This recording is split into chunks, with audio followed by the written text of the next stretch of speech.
Hey everyone, welcome back. In the last episode, Tracy and I went to a secret dinner club where Arturo dropped a bombshell about Jackson Fairchild. He hinted at some serious, dark stuff, and things are about to get way more intense. Let's dive into part 2. Arturo kicked off his expose by revealing the truth about Jackson Fairchild, the man behind the persona. He started with a quick rundown of Jackson's biography, his parents' birth date, education, and early life. Then, Arturo shifted to the rise of Fairchild's crypto company, Kryptonite, and the challenges it faced, including the instability of its flagship cryptocurrency, Duffbloon. Next, Arturo dropped a bombshell that left Tracy stunned: the true value of Fairchild's assets. The image of Jackson as a billionaire was exposed as a carefully crafted illusion. Over the years, he had convinced everyone he was a millionaire, claiming he made his fortune with his own cryptocurrency. The truth: his actual wealth was shockingly meager. In reality, Jackson spent money as fast as he earned it and only had about $30,000 in liquid assets. Everything else was in the form of stock in his own company. That stock value was all on paper, and he had mortgaged his entire stake to buy more Kryptonite stock, making his entire fortune a massive fragile bubble. Arturo concluded, "We have good reason to believe that Fairchild's crypto empire is about to crash. When it does, his stock will be virtually worthless. Financially, Fairchild is a fraud." Arturo then moved on to Jackson's romantic relationships. He projected a photo on the screen: a beautiful blonde woman with piercing blue eyes, lounging on a beach towel in a bikini, holding a sleeping baby sea otter. "This is Nellie Brooks, Jackson Fairchild's fiancée," Arturo said. Tracy gasped, "Wait, Jackson is engaged?" Arturo nodded. "Jackson and Nellie got engaged last November, 2 weeks before he met you. Due to a previous broken engagement, they decided to keep it under wraps. Although it hasn't been officially announced, it's an open secret in tech circles." Arturo then revealed more about Nellie, a Stanford-educated lawyer working for a venture capital firm in San Jose, and hailing from a wealthy Australian family. She was also known for her ocean conservation fundraising efforts and had released charity calendars to raise money for the cause. Tracy covered her mouth with her hand, visibly shaken. The question hung heavy in the air: if Jackson could have someone like Nellie, why was he pursuing her? Arturo shifted gears, introducing the subject of Jackson's previous relationship with another beautiful, wealthy woman. His previous fiancée had quietly called off the wedding a month before the ceremony, citing last-minute cold feet and a lack of maturity. On the surface, Arturo summarized, Jackson Fairchild cultivates a persona as a successful entrepreneur, frequently dating young women from prominent venture capital families. The public only sees his seemingly stable long-term relationships with half a dozen such women over the past 6 years. With a click of his remote, Arturo brought up a collage of photos on the screen, showing Jackson with various women, each a different face. Tracy was included in the collage. But behind that perfect exterior, Arturo said, his voice grave, Fairchild secretly pursues affairs with married women. A lot of married women. Another series of photos appeared, this time showing couples, including Lou and Marna. In Charlotte, Jackson surrounded himself with a social group of couples who engaged in partner swapping, seeing it as part of their lifestyle. But Jackson's real fascination was in seducing married women who were deeply loyal to their husbands, and then getting them to betray those marriages. He calls these women his angels, a play on angel investors, but I'd call them his accomplices in Jackson's manipulations. Arturo's words hung in the air as Tracy spoke up, her voice laced with anger and indignation. "Stop. Are you implying Jackson Fairchild was just using me as a trophy wife type of thing? I have to tell you, Jackson Fairchild isn't a monster. I spent hundreds of hours talking to him. He's a kind person, and he never gave me any indication that he was taking advantage of me." Arturo remained silent for a moment, his eyes reflecting sympathy but his gaze unwavering. "Tracy, I understand that your belief in him is genuine. But Fairchild has a unique ability to make people feel special. That's his most important skill, and it's how he's gotten away with so much for so long. It's not about feelings, it's about facts. We're presenting this evidence so you can see the whole picture." Reed placed a reassuring hand on Tracy's shoulder, gentle but firm. "Tracy, we're not attacking you. This is an effort to show you the truth. We want you to have all the information so you can make a decision based on facts, not feelings." Arturo met Tracy's gaze, his voice resolute. We've gathered this information not to shame you, but to ensure you have the truth before making an important decision. Hopefully, once you've considered everything, you'll be able to see who you've been putting your trust in." Tracy took a deep breath, trying to maintain her composure as anger bubbled inside her. "Arturo, what are you saying? Jackson wouldn't do that? He's just a selfish jerk, not a psychopath." Reed exchanged a look with Arturo, signaling him to proceed. "Tracy, as I said before, we need to approach this logically. Arturo has spent a lot of time investigating this, and he has solid evidence. Let him present it, okay?" Tracy reluctantly nodded, her eyes glued to Arturo. Arturo's lips twitched as he spoke, his voice as cold as ice. Fairchild's predator model is very clear. He uses accomplices to identify the most vulnerable married women with children. These accomplices introduce those women to him, and he begins to charm them with flattery and promises. Over time, Fairchild and the accomplices work together to manipulate the woman, lowering her guard and luring her into his web. This process usually takes a few months, and he subtly sows seeds of doubt in her mind, making her question her husband's feelings.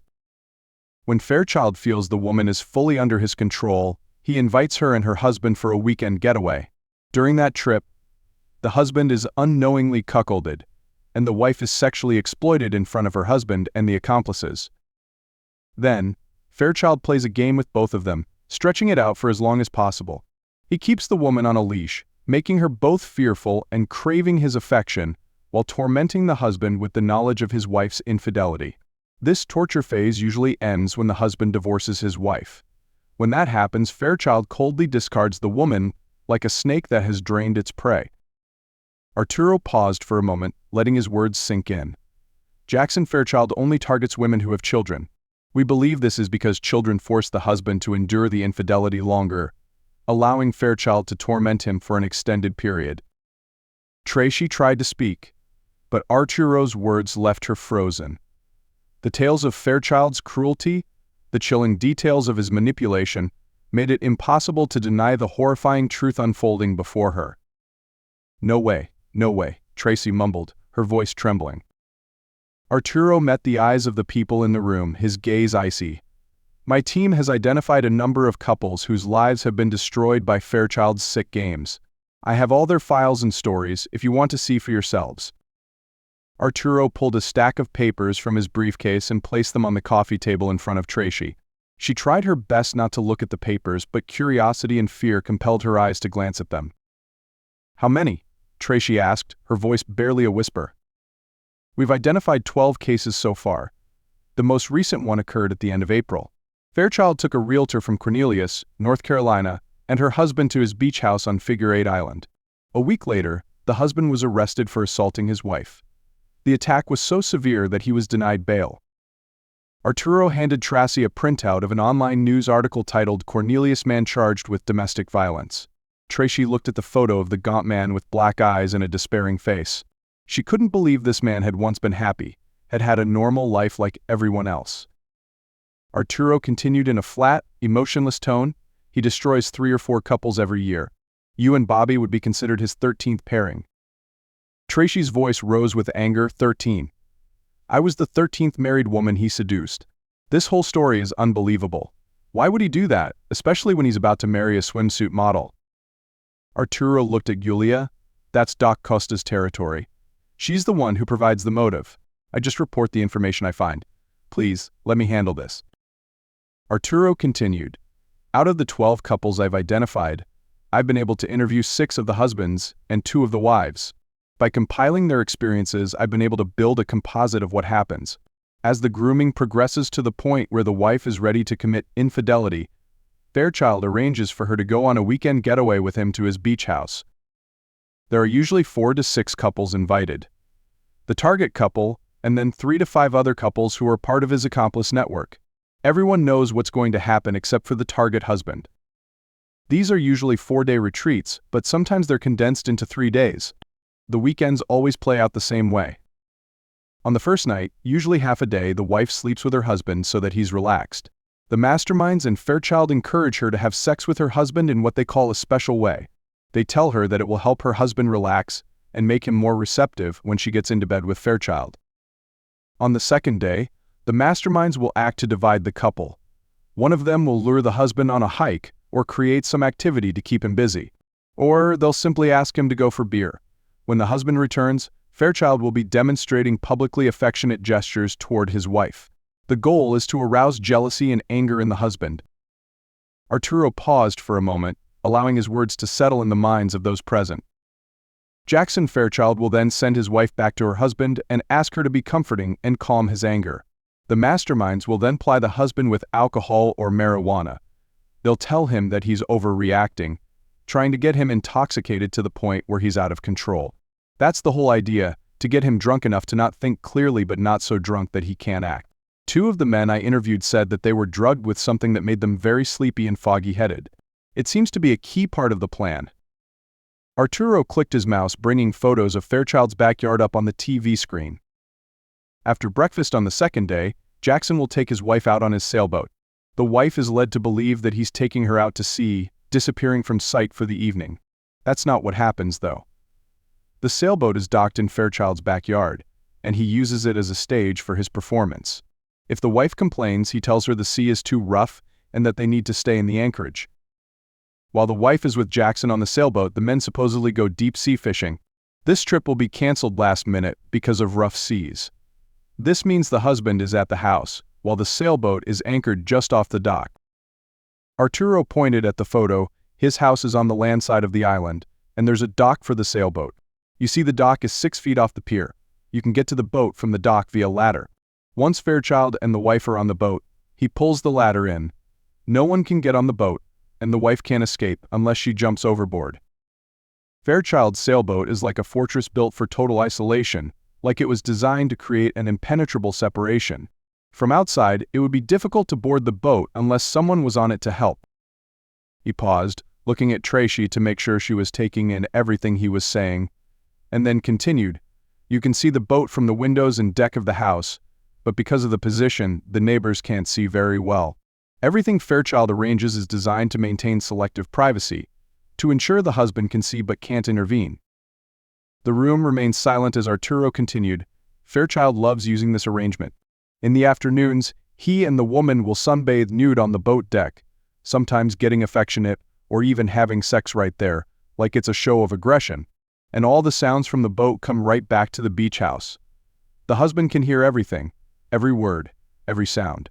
The husbands I've interviewed all said the sounds from the boat were like a direct assault on their self-respect.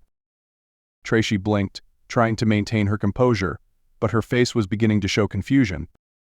Arturo flipped to a different part of his presentation, each word and sentence heavy with the weight of cruel truth. One of the wives reported that once she was on the sailboat, Fairchild would intentionally use vulgar language, like he was trying to convince her to view her husband with contempt. She said he would say things like, "Tell him what it's like to be held by a real man," or "Tell him how big and strong his junk is." She didn't know that everything she said was being transmitted back to her husband through the water. This act shattered the trust between the couple. Her husband never forgave her. Arturo continued. On the third night, Fairchild keeps the wife on the boat. The next morning, some of his accomplices are invited aboard to participate in social activities, with the entire group encouraged to participate freely. For some women, Fairchild convinces them that they have a once-in-a-lifetime opportunity to try boundary-breaking experiences.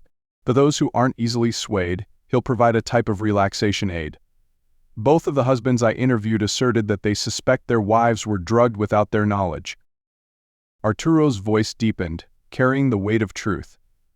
After the time on the sailboat ends, the wife is returned to her husband on the last night. But the humiliation doesn't end there. Fairchild and his accomplices orchestrate the entire group to take sides with the wife, isolating and blaming the husband.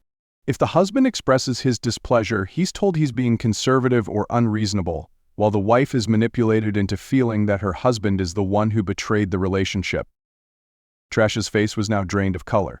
She looked down, almost unable to meet Arturo's gaze. He continued slowly. Once the husband objects and can't take it anymore, Fairchild begins to manipulate both of them, sending taunting messages, pictures, and even audio recordings, emphasizing the husband's powerlessness and his own triumph. In some cases, if the husband fights back or threatens him, Fairchild will immediately file for a restraining order, burying the husband in a series of legal proceedings. All of the men I spoke to mentioned him using compromising pictures and videos of their wives for blackmail.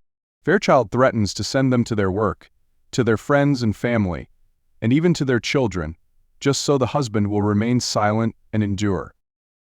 Arturo paused, looking directly into Tracy's eyes. This harassment is not short-lived. It sometimes continues for months after the affair is over. The statistics are heartbreaking, Tracy. Of all the 12 couples we've investigated, all of them are either divorced or in the process of divorcing. 3 of the wives and 6 of the husbands have lost full custody of their children. Who wins in these cases depends on money, lawyers, and the amount of evidence they can gather. None of them have managed to keep their families intact. In some cases, the exchange of the children is even done through court-appointed professionals. Yes, it's that bad. Arturo ended his presentation with a sharp statement. He does this like he's assembling a machine. As we speak, Fairchild has 2 other women already lined up for his next performance, as soon as he's finished with you. He placed a photo on the table showing Fairchild having dinner with a beautiful woman at a cafe. Tracy stared at the photo, her eyes widening. That's Carla Whitlaw. She works at the antique shop next to the art gallery. Arturo nodded. We overheard their conversation. During the meal, Fairchild asked if she and her husband would like to join him on Figure 8 Island for Labor Day weekend. Tracy looked as if she'd just been splashed with ice water. All the faith she'd held in Jackson Fairchild crumbled before her eyes. She stammered, "How could he do that? Why would someone who seemed so decent do?" Reed placed a hand on Tracy's shoulder, his voice gentle but firm. "Maybe it's time for Dr. Costa to tell us about his psychological profile, Tracy. Hopefully it will help you understand the motivations and the real nature of Jackson Fairchild." Julia continued softly, her gaze filled with sympathy for Tracy. "Tracy, my job is to analyze criminal patterns, and I've developed a psychological profile of Jackson Fairchild based on the data Arturo has gathered," she began. "I can't make a formal diagnosis without speaking to Jackson directly, but his behaviors align perfectly with what is called the dark tetrad of personality. Individuals with this personality type have characteristics of narcissism, psychopathy, Machiavellianism, and sadism. Jackson exhibits these traits. He's arrogant and considers himself superior to others, very cunning in his manipulations, completely lacking in guilt or moral boundaries, and enjoys causing pain to others, particularly in subtle and refined ways."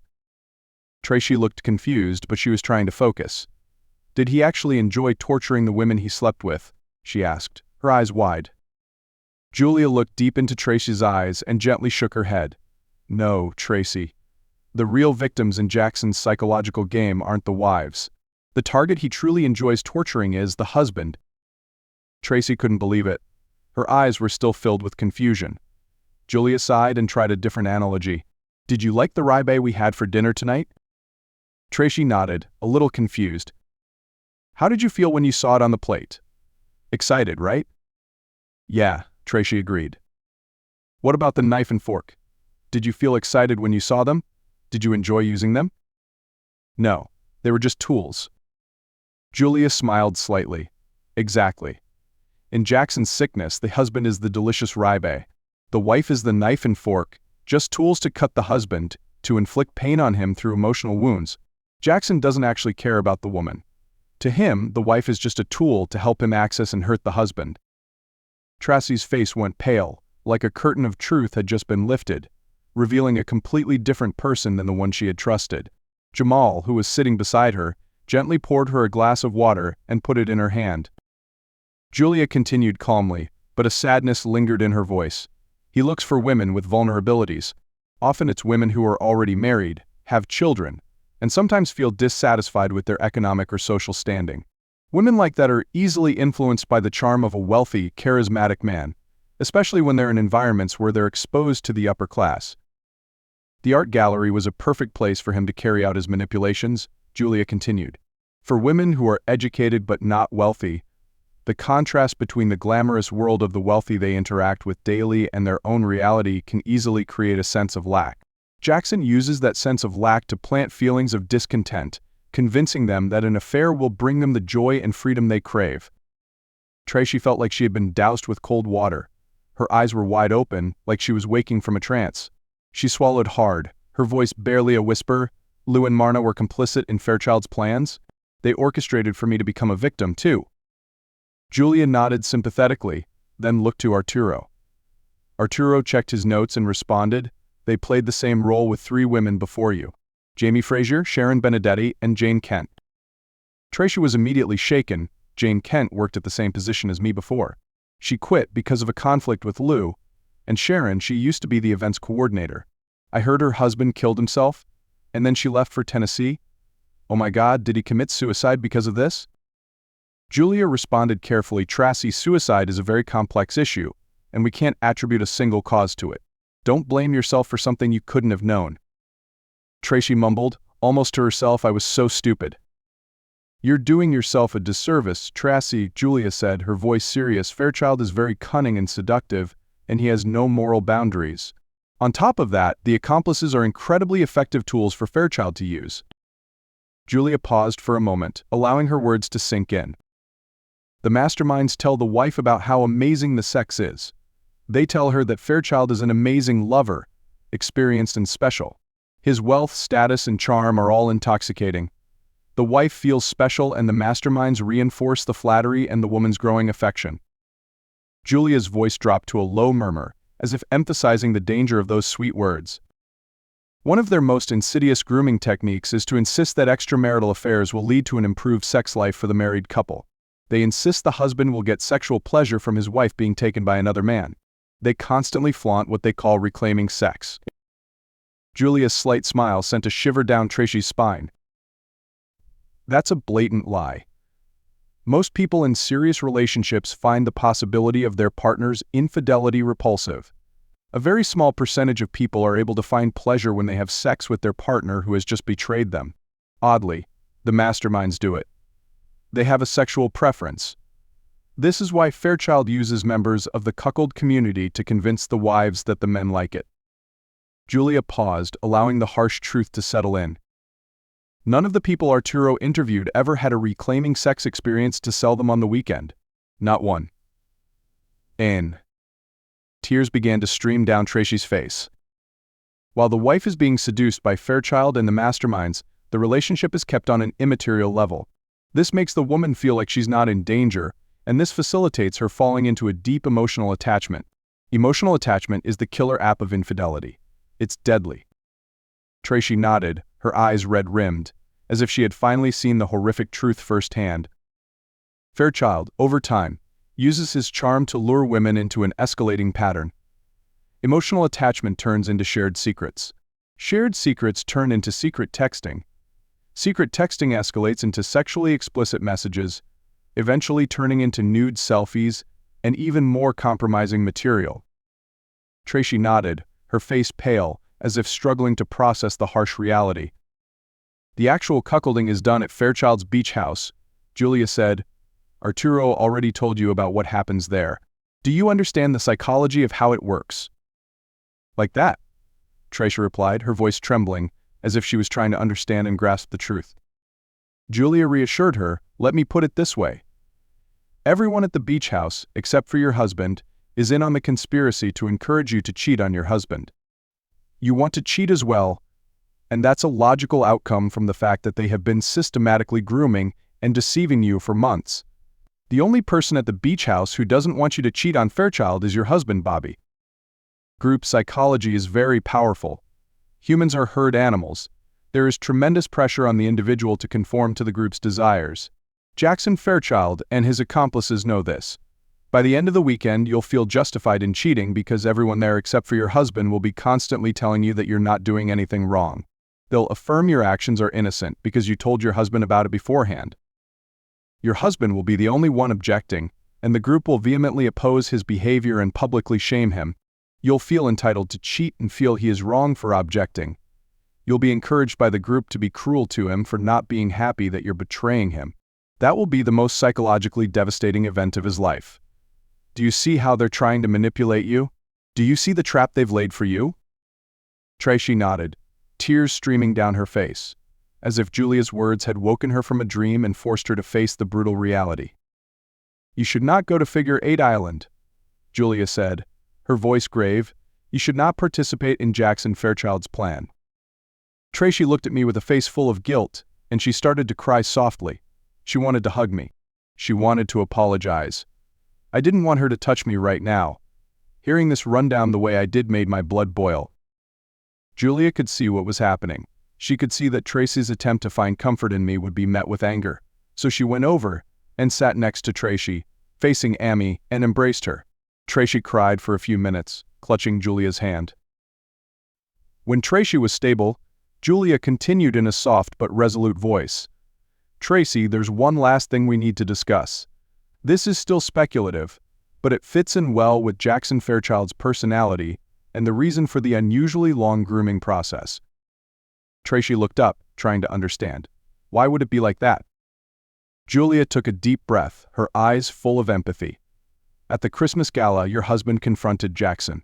Bobby not only pulled his hand away from your hip, but he also pulled you away from his car, both times physically challenging him.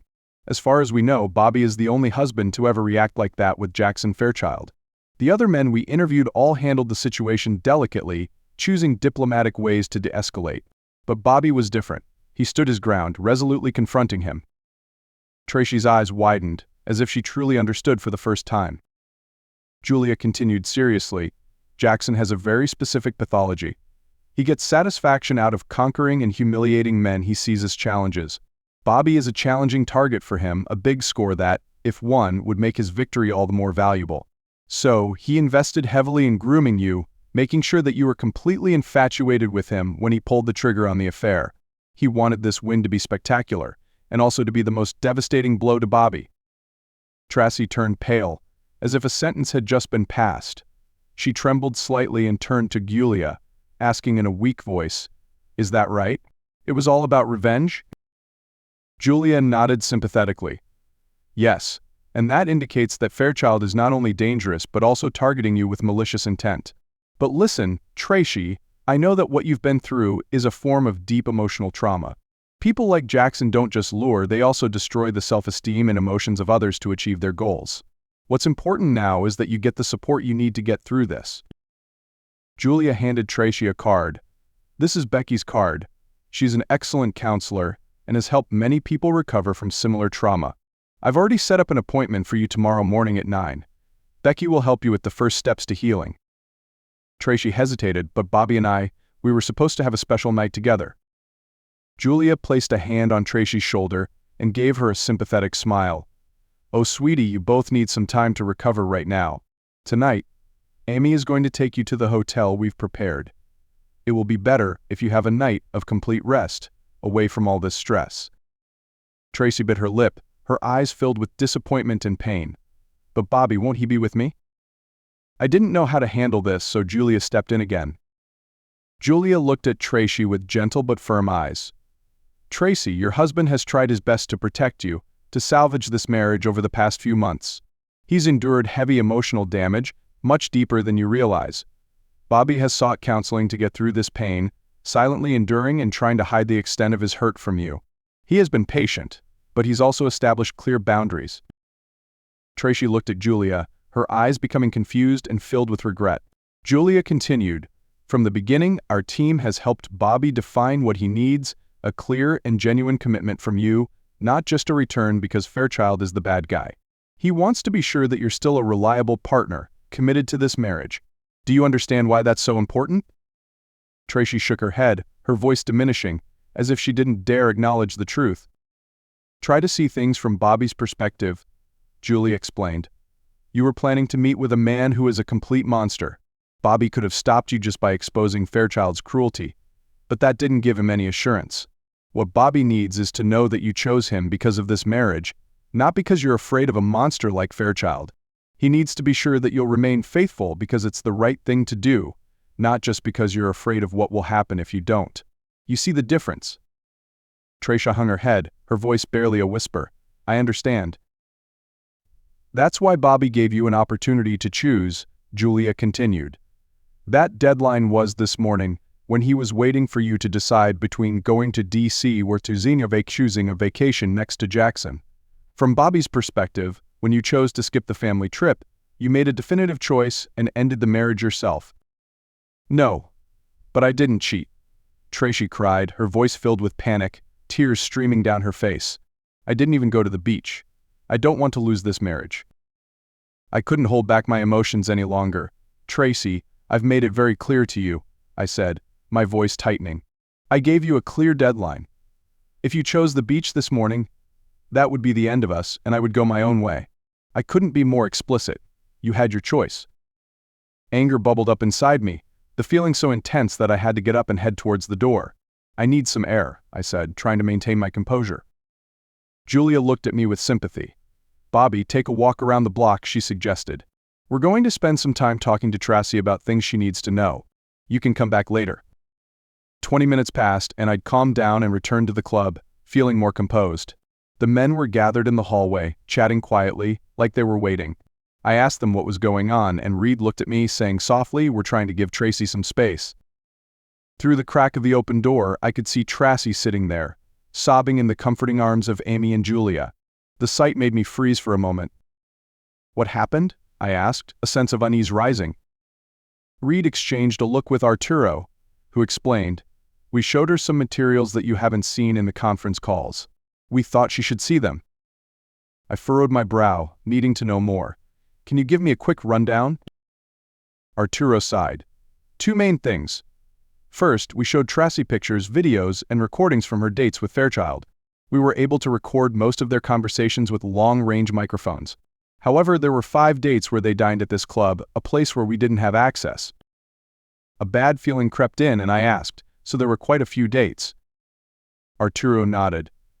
Every month, Jackson Fairchild traveled to San Oso for a week, and then for the remaining 3 weeks, Tracy met with him regularly twice a week. They had lunch together every Monday and often met at the cafe near the gallery on the nights she worked late. So far, we've been able to identify 7 dinners they had at expensive restaurants in the city. Those evenings away started to play in my mind, and I asked, "So what did she tell me on those nights?" "She used different excuses each time," Arturo replied. "From having work planning meetings, helping her mother with things, to supporting the gallery when they needed help. The reasons always changed, making it impossible for you to notice a pattern." I nodded and asked, "So what's the second thing?" "Fairchild gave Tracy a burner phone to communicate with him secretly," Arturo explained. "We copied and saved everything. The messages were mostly sexting, including nude photos and videos." I had been thinking about all of this for a long time, perhaps too long. Finally, I saw the wisdom in Julia's advice and the way the whole team had acted. I knew that this morning, Tracy had chosen someone else over me. That alone said it all. I knew myself well enough to understand that if I had been shown all the materials, I would have watched them again and again, remembering every detail, torturing myself with those thoughts and images, never able to escape that cycle of self-flagellation. I knew I wasn't strong enough to face that healthily. I asked, "What were they all crying about?" Reed answered, "Actually, it was because she had to look through the transcripts, photos, videos, the whole expose of the horrifying truth about her relationship. Up until tonight, Tracy still thought she was the heroine in a romantic adventure. But when she saw all that material, she realized that she was the destroyer, the villain in their breakup story. Realizing that you would know everything and would never forgive her, she understood the marriage couldn't be saved. It was more than her mind could handle." I could only sigh. "But I didn't know. You didn't show me." Ami appeared at the door, her voice urgent. "We have the situation under control. Please come back inside." I walked back into the room and saw Tracy sitting next to Julia. Her makeup was smudged, her hair was tangled, her face was puffy and drawn. She looked at me for a moment, but as soon as she met my cold gaze, she immediately looked down, avoiding my eyes. Julia gently prompted, "Tracy, you said you wanted to say something to Bobby, right?" Tracy took a deep breath, trying to contain her emotions. Bobby facing the evidence that Arturo's team gathered about my relationship with Jackson Fairchild was a real shock to me. In the last 6 months, I've done a lot of things that at the time I thought were small, insignificant mistakes. Each action was just a bad personal decision, not really thinking about how they would add up. I was foolish to view these mistakes as individual things rather than seeing them as a direct attack on our marriage. She paused, adjusting her posture to meet my eyes more directly, her gaze full of deep remorse. "Tonight, I realize that these seemingly insignificant things have added up to a mountain of offenses against you, against our marriage. I'm truly heartbroken to realize the level of hurt I've caused. Never, truly never, did I intend to sabotage what we had." Her voice trembled, but she stood firm. "I did these things without foreseeing the consequences, thinking that many details would remain secret forever. I didn't imagine the pain you would experience if they were discovered. I'm so sorry, Bobby. You deserve better than what I've given you. I know what I did this morning made you see it as the end of our marriage, but please reconsider. I love you with all my heart, and I believe love can help us overcome this." As she ended the sentence, she didn't burst into sobs, just choked back tears, a painful suppression. She looked at me with tear-filled eyes, full of regret and fear. I responded, my voice cold, each word like a cutting knife. "You should know that discovering you and Jackson Fairchild was the most painful thing I've ever experienced. This morning, when you said you weren't going to DC with me and the kids, I understood that this was truly the end of us. The most painful thing wasn't the ending. It was the realization that you'd made this decision a long time ago, that you'd choose him over me no matter how much I begged. You've made me suffer the greatest pain, the pain of a shattered hope." I paused for a moment, my eyes boring into hers, letting every word sink in. "The moment I saw you come home from the hairdresser today said it all. You had done your hair for him. You had never done that for me in our 17 years together. You were wearing a dress, a very revealing one.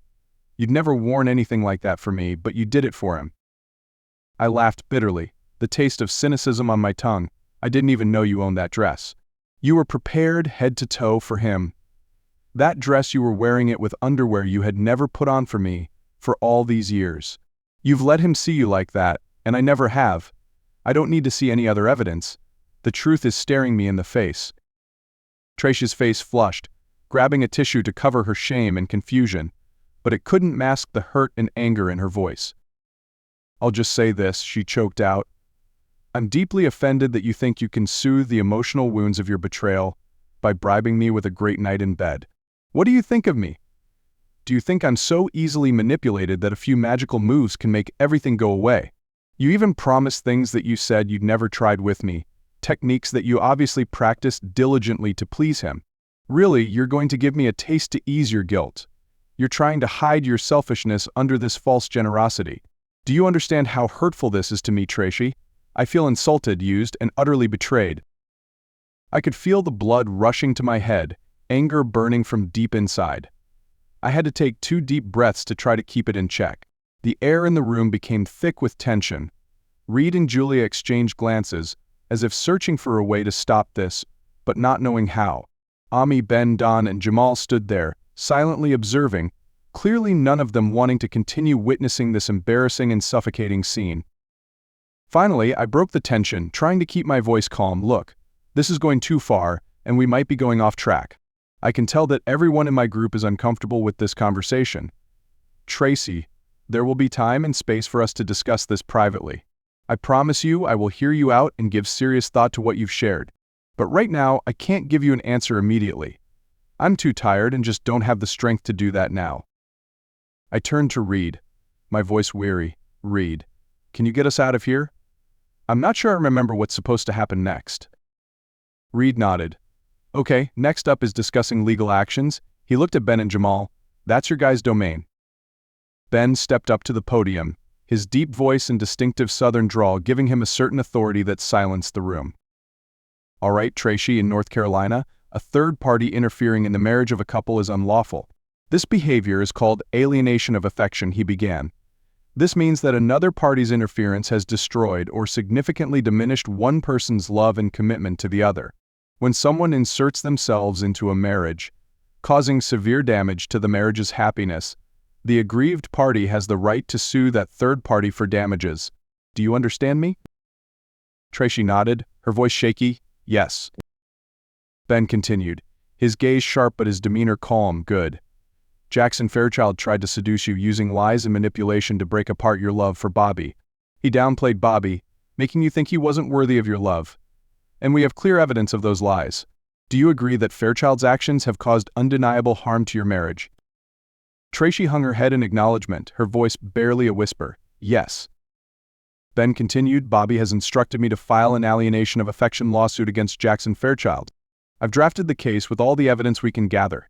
These types of suits don't always succeed, but some win every year, and we believe that with the egregious circumstances of Fairchild's behavior, particularly the provable lies, this could be one of those rare cases. And there's no limit to the damages we can ask for. There have been multi-million-dollar judgments in the past against wealthy defendants. Fairchild has significant assets, so we're going to demand millions of dollars from him." Ben paused to allow the information to sink in, and then continued, "While we can't guarantee we'll get that amount, the trial will generate publicity that Fairchild will undoubtedly want to avoid, and this will encourage him to make a large settlement offer. I believe this is a good opportunity for Bobby, so I'm going to pursue this suit on a contingency fee basis. Of course, while money can't restore your marriage, it could give Bobby a sense of justice." Ben looked at Tracy, his eyes understanding but his position unwavering. Not only Fairchild, but Lou and his wife, Marna Weston, are also being sued. They were complicit in facilitating this relationship. While they're not as wealthy as Fairchild, they're upper middle class and have a good reason to settle for cash. Tracy's face showed shock. "You're going after Lou and Marna?" Ben nodded, showing no hesitation. "Arturo has provided extensive information about this. Lou and Marna Weston didn't just facilitate your relationship with Fairchild, they placed you, and 3 other women, in jobs just so they could be Fairchild's prey. Sharon Benedetti, Jane Kent, and Jamie Frazier all worked at your same position, and all lost their husbands after Fairchild intervened in their lives. Lou specifically targeted them for Fairchild, making it easier for him to access them. This is not just carelessness, it's cruelty, and Bobby is determined to stop it from happening again." Tracy looked around the room, seeing the agreement in everyone's eyes, and tears welled up in her eyes. "I thought Lou and Marna were my friends. They always seemed so nice." Ben spoke softly, but firmly. "They weren't your friends, Tracy. They took advantage of you in the worst way possible, using your marriage to curry favor with Fairchild. That's why they have to be sued." Tracy hardened, straightening her posture. "I'm not sure I want to be a part of this lawsuit." Ben looked at her sympathetically, but maintained his resolute tone. "Tracy, your cooperation would be a bonus, but it's not a requirement. As Mr. Powell said earlier, I represent your husband, not you. Bobby wants this lawsuit to proceed, so we will go forward." Ben leaned forward slightly, as if about to reveal something important. "Furthermore, there's another person we're suing, Virginia Curtis. She's the owner of the art gallery where Lou works. While we're not expecting financial compensation from her, we're planning to settle out of court with a request that Lou be fired. In this way, we can open up a different opportunity for you." Tracy furrowed her brow, confused. "I thought Lou owned the gallery." "That's what he said." Ben offered a slight smile. "No, Lou is an employee of Ms. Curtis. Bobby believes that, instead of you losing your job, we can negotiate for Ms. Curtis to secure your position as the gallery director for a certain period. This will help stabilize your income and provide a step forward in your career. However, if you choose this option, you would waive your right to sue Ms. Curtis yourself, which would prevent you from receiving potential financial compensation but would save you from the legal battles that Ms. Curtis's team would undoubtedly cause." Tracy pondered this, then looked at Ben. "What would you advise me to do?" Ben sighed, maintaining his professional demeanor. "For ethical reasons, I can't provide legal counsel to you in this case, Tracy. I'm sorry."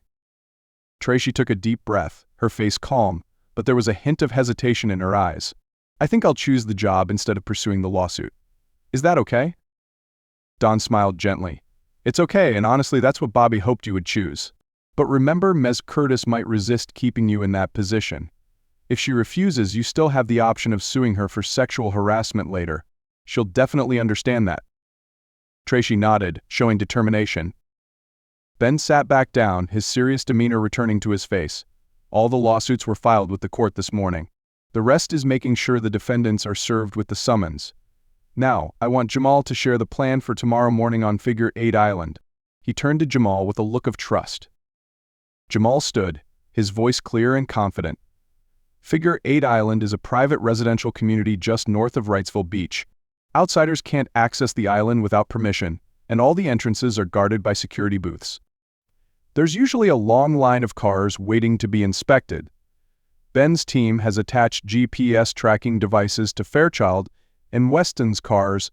We know exactly when they're approaching the island." He continued to explain, "My team and I have been granted a permit to solicit donations for a children's charity in Wilmington. We'll be posing as fundraisers at the entrance to Figure 8 Island. When Fairchild and Weston show up, we'll approach them as if we're asking for a donation and casually serve them with the summons. This is done publicly but ensures that no one else knows what's happening. The other option is to deliver the papers directly to their offices in front of their colleagues, but we thought this was more appropriate and discreet. Reed chimed in, his expression showing concern. Dr. Costa believes that Fairchild and the Weston family will be extremely upset after being served. We can't stop you from going, but we strongly advise you to avoid it. It's going to be an ugly scene, and they might react in unpredictable ways. Tracy spoke, her voice firm. I'm not going to the beach, no way. I'm done with Jackson Fairchild. Reed exhaled in relief. Hearing that makes me happy for you. He smiled slightly, and the tension seemed to ease from the group as if they were all relieved to see Tracy regain some of her composure. Tracy looked around the room, seeing everyone nodding and smiling back at her. She smiled in response, feeling a sense of relief despite a lingering bitterness. Reed turned back to me, his eyes inquiring, as if waiting for a signal from me. I nodded slightly, signaling him to proceed, knowing he would understand. He looked at me again, a little hesitant, but I motioned again, this time more definitively. Reed nodded gently and said, Tracy, there's just one more step in the process. Jamal? Jamal pulled a large envelope and a soft-cover ledger from his bag, handing the envelope to Tracy. His voice lowered, his tone serious. Tracy Sprague, you have been served with a summons. For a moment, Tracy stood still, her face drained of color. Then, her legs buckled, and she collapsed into the chair. Julia and Ami rushed to her side, helping Tracy to stabilize. In a gesture of courtesy, the gentleman in the room quietly stepped outside, leaving Tracy to recover in privacy. The club staff led us to a different lounge, a room decorated in a sophisticated and warm arabesque style, providing a sense of calm amid the tense atmosphere. About 20 minutes later, Ami gently poked her head through the door. She's ready to resume. We returned to the room to find Tracy sitting there, her face a mixture of pain and anger. Jamal gently took the ledger, recording the final information to complete the service log. Jamal finished the last bit of paperwork, and Tracy sat there, trying to maintain her remaining sense of dignity, but the pent-up anger finally exploded, unable to be contained anymore. She looked at me, her voice trembling. Why, Bobby? I thought I was the love of your life. I looked at her, no longer feeling any resentment, only a stark reality. I used to think you were, but this morning you proved otherwise. I made that clear. Tracy pleaded desperately, can't we go back to this morning? I don't want to lose you. I closed my eyes, trying to stay calm, and responded, Tracy, it's not just about this morning. I've endured an unimaginable level of humiliation and disrespect from you over the last several months. I was upfront with you about the consequences of choosing this path. I begged you to choose me and the children. I actually begged, but you didn't even listen, didn't even consider abandoning Fairchild for a moment. You made your choice. She choked out. If you were enduring this for months, why not give me 12 more hours to change my mind? I looked directly into her eyes, my voice firm, because it's too late, Tracy. We've crossed the point of no return.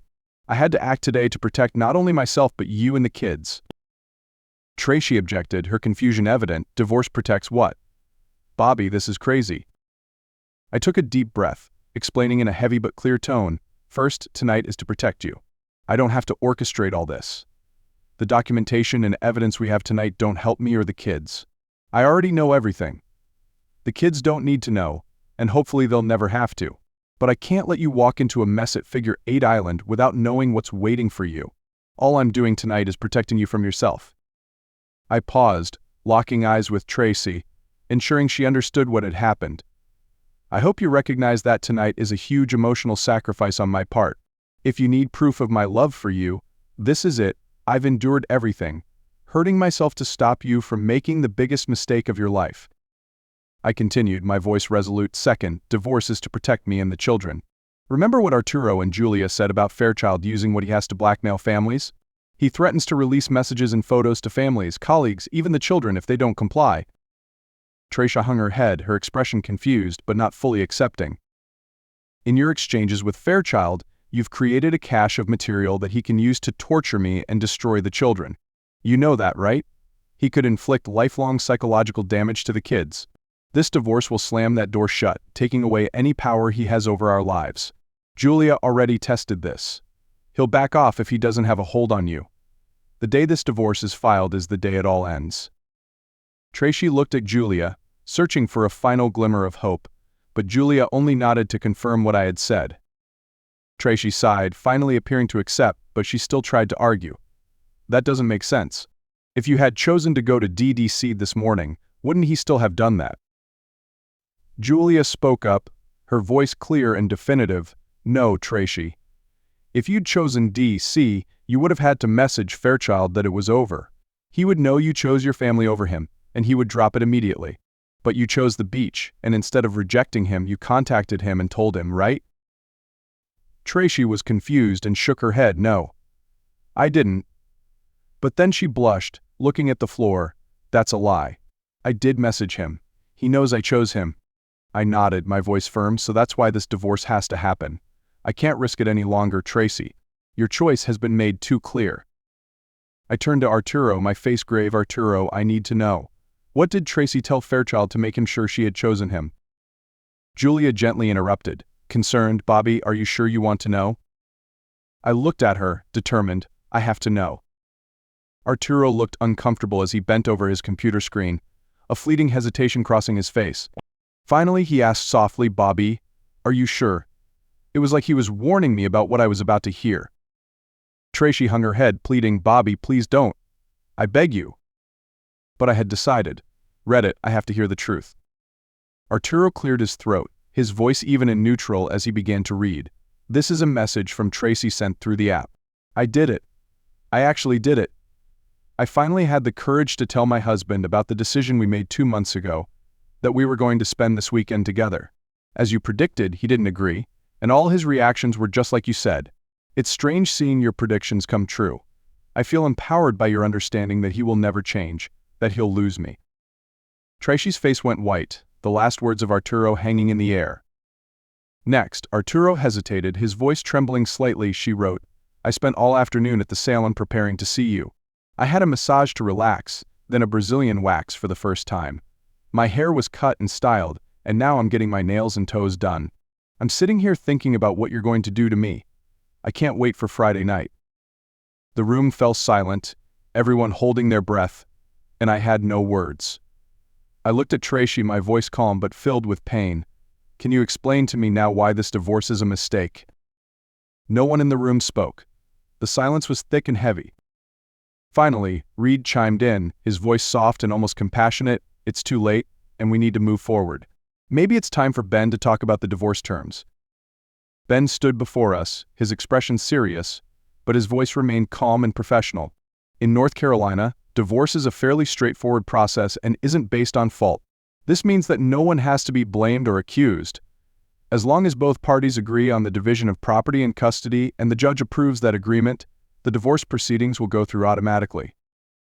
Ben paused for a moment, then added, however, divorce here isn't quick. The couple has to live separately for an entire calendar year. On the 366th day, they can then file formally. If they've already reached a clear agreement about the division of property and custody, the judge will just need to stamp it, and the divorce can be finalized in about a month. He turned to Tracy, meeting her eyes to ensure she was focused. Tracy, are you following? Tracy nodded, trying to appear calm. So, it's a minimum of 13 months, Ben continued. But that might not be fast enough to prevent Fairchild from causing trouble for Bobby and the kids. Ben took a deep breath and continued, in divorce cases we can take one more legal action, which is a court-ordered separation, also known as divorce from bed and board. In certain circumstances, the court can grant this type of separation, such as when there's cruel or barbarous treatment. We believe your current situation meets that criteria and we're requesting that the court order a formal separation. If the court approves, it will immediately minimize the risk of Fairchild threatening Bobby and the kids. He gestured for Tracy to open the file in front of her. Look at the first document in there. It's called Petition for Divorce from Bed and Board. This is the petition we're filing. We're hoping you'll choose to cooperate so it's approved more quickly, but the final decision is up to you. Ben continued to explain, we've requested that the court handle this petition under seal. That means the specifics of the case won't be public, and Bobby has made it clear that we need to keep this information private. He paused for a moment, then continued, below is the proposed divorce decree, which lays out the terms of the divorce. Custody will be split 50/50, and assets, aside from the house, will also be split 50/50. Bobby has committed to providing alimony as stated in the paperwork, until the children reach adulthood or you remarry. With your current incomes, this amount is the fair and legally required number under state law. Ben bent over the paper in his hand, continuing to read clearly. The house will be transferred into a trust owned by the children. They'll have the right to live there permanently, and whoever has custody can live in the house with the children while they're being raised. Both of you will contribute to a joint fund to maintain the house. All of the children's expenses will be paid from this fund, except for educational expenses, which will be paid from the 529 plan that Bobby's mother established. That plan has been secured with enough funds to cover all necessary educational expenses. Since Bobby's income is twice yours, he will contribute more to this trust. Ben looked up, his eyes sympathetic but firm. Furthermore, you'll both need separate residences for when you don't have custody. To help you get settled quickly, Bobby has arranged $300,000 for you to buy and set up your own place. This account has already been opened in your name, and the account number and password are right here. Tracy stared at the paper, her eyes wide with confusion. She looked up at me, her voice choked. "Where is that money coming from, Bobby?" I answered softly, "My parents' inheritance. Remember when I asked you to sign the trust paperwork back in March?" Tracy nodded, a fleeting expression of shock crossing her face as she recalled. "My mother's estate was settled in February. Your signature back then helped transfer all the inherited assets into a trust solely for the benefit of our children. I set up this trust with the idea that, if anything happened to our marriage, I could protect those assets for the kids. I couldn't accept having to split my inheritance in half after your infidelity. My initial plan was to keep that fund intact until the kids were old enough, and then give them everything." I continued, my voice low but assertive. "But because divorce was inevitable, I decided to use some of that money to help us get a better start. The trustee agreed with me that, for the best interests of the children, their parents should have a safe and comfortable place to live. The bulk of my mother's assets will remain in the trust, waiting for the day our children become adults." Tracy furrowed her brow, asking softly, "How much is in that trust?" "The remaining balance after this allocation is a little over $1 million, I replied. "This fund is completely separate from the 529 plan that my mother established before she passed, and that fund is only for the children's education."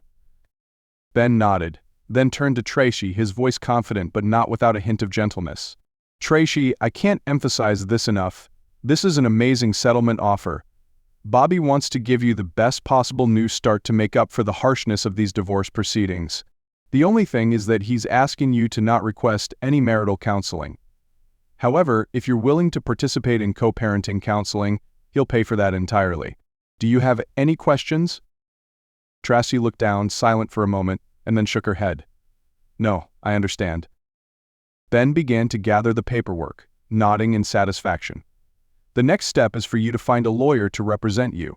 Reed has a list of the best family lawyers in the area, and I'd recommend you contact one as soon as possible, ideally tomorrow. Time is of the essence right now." Reed stepped forward, his voice warm but serious. "Tracy, Bobby has hired Ami to stay with you for the next 2 weeks, as a form of protection against interference from Fairchild and the Weston family. Ami will ensure no one can bother you. We also recommend you don't take any calls from them for now." Reed continued, "You have paid time off until Wednesday, and you should probably call in sick for next week to avoid running into Lou until his employment situation is resolved. With the evidence in the Curtis lawsuit, it's highly likely that Lou will be fired immediately, but you never know. Use this time to prepare and start looking for a new place to live." As I left the room, Julia and Ami were sitting next to Tracy, gently comforting her. She sat there, tears streaming down her face, once again breaking down under the weight of everything that had just happened. On Friday morning, I felt a sense of melancholy as I packed my bags and prepared to leave the house. It wasn't yet dawn, the sun still hiding behind light clouds, but I knew this trip was going to be a big change. We were supposed to arrive in Washington, D.C. in time for lunch, and as I was getting ready to leave, I told myself that the trip wouldn't be complete without Tracy. However, thinking of the doctor, I felt a sense of relief. This trip to DC was exactly what he had requested, a chance to relax, recharge, and refocus. My daughter Marissa and her friend Maya were both 14 years old. They were both about to enter high school, and, as is typical for that age, were full of energy and curiosity. Mari, my daughter, is a lot like me. She's incredibly confident and intelligent, especially in STEM subjects. Despite that, she's also quite introverted and only opens up to the friends she truly trusts. She isn't the type who easily makes friends. Maya, on the other hand, is a complete contrast. She's outgoing, cheerful, and always the center of attention. Maya can make friends with anyone without a second thought.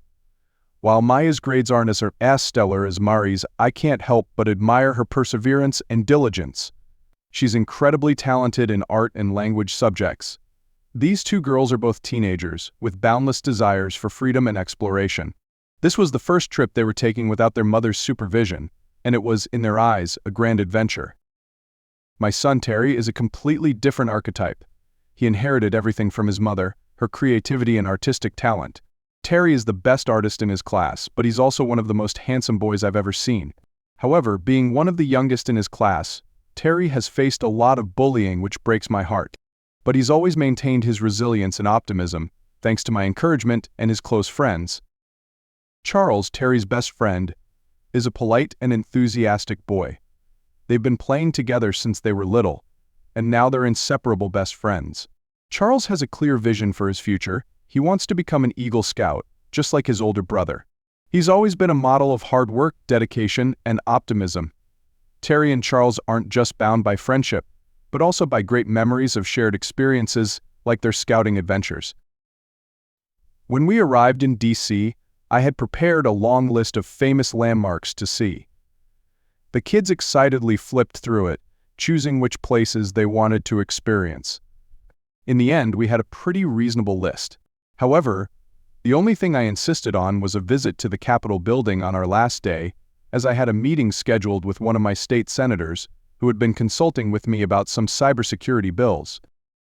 The first day was nothing but relaxation under the sun, enjoying the summer air by the pool. The sun was blazing, the temperature reaching 95 degrees with high humidity, making the air heavy. After checking in a 3-bedroom suite, ensuring everyone had their own bed, we quickly changed into our swimsuits and prepared to head to the pool. But then an unexpected event forced us to change plans. The boys were ready quickly, but we had to wait over 15 minutes for the girls. I knocked on Maya's door, and she opened it wearing a 2-piece swimsuit that seemed a bit loose on the bottom. There was a hint of anxiety on her face. "Are you guys ready?" I asked, trying to stay calm. Maya stepped out, closing the door behind her. "Mary is talking to Mom." "They've been on the phone for a while," Maya replied. "Her swimsuit doesn't fit. It's too small on the bottom, it's stretched out in the front, and everything is showing. Mari is really embarrassed and doesn't want to go out. She called Mom in a panic, and Mom told her to put shorts on top, but she only has her pink pajamas. They're trying to figure it out." I sighed. "Tell Mari that it's no big deal. We'll find another way to make this afternoon fun," I replied, trying to reassure Maya. Marissa certainly didn't expect that the swimsuit she had worn to a pool party in Charlotte 6 weeks ago, which fit perfectly then, would now be an issue. I realized that she was growing up so quickly. Her features had changed, going from a child to a young woman with alluring curves, just like Tracy. Just a few minutes later, I received a call from Tracy. Her voice sounded panicked. "Sorry, but I had to call you. I just got off the phone with Mary, and we have an emergency. Her swimsuit doesn't fit anymore. It's too tight, it's stretched out in the back, and it's frankly revealing. Mari is really worried. She doesn't want to go to the pool. Could you take her to get a new swimsuit?" "Well, I'm not sure that's in my skill set, but I'll try my best," I replied, feeling a little stressed. The kids are going to be bored to tears. I'll have to find some unsupervised activities for them. But the bigger issue is definitely, Maya already has a 2-piece. And you know Mary, she's going to want one too. Tracy sighed on the other end of the phone. "I'm afraid so," she said. "Is Maya's swimsuit a crop top bikini?" "I don't know what that is," I replied honestly. "Is it modest?" Tracy continued to ask, her tone slightly anxious. "I don't think so," I said, thinking for a moment. "It's enough to cover everything, she's not going to fall out of it. I think it's decent, but honestly, I feel like a one-piece is more revealing, especially when it comes to girls. There was a long pause between us. Finally, Tracy spoke. "Tell Marissa to text me some pictures of the swimsuit she's choosing," she said. "If I see any that I think are appropriate, that accentuate her beauty without being too revealing, I'll approve, but I don't want anything too revealing." I thanked Tracy and hung up the phone, feeling anxious. Immediately, I shouted to the kids, "Change of plans. Girls, pack your bags, we're going swimsuit shopping. Guys, I have to take the girls, I can't drag you into the store. Are you guys interested in a rock climbing lesson? There's a world-class indoor climbing gym just down the street." I had researched beforehand and knew the gym offered 4-hour climbing lessons, enough to fill their free time on a rainy day. It would definitely be more fun than dragging them shopping. The boys were ready and waiting for the girls when my phone rang again. This time it was Naomi, Maya's mom. She called right away. "Hi Bobby, Maya texted me about your predicament. I know using a phone to find swim stores is inconvenient, so I used my laptop to look for you. I just texted you the addresses of a few good ones.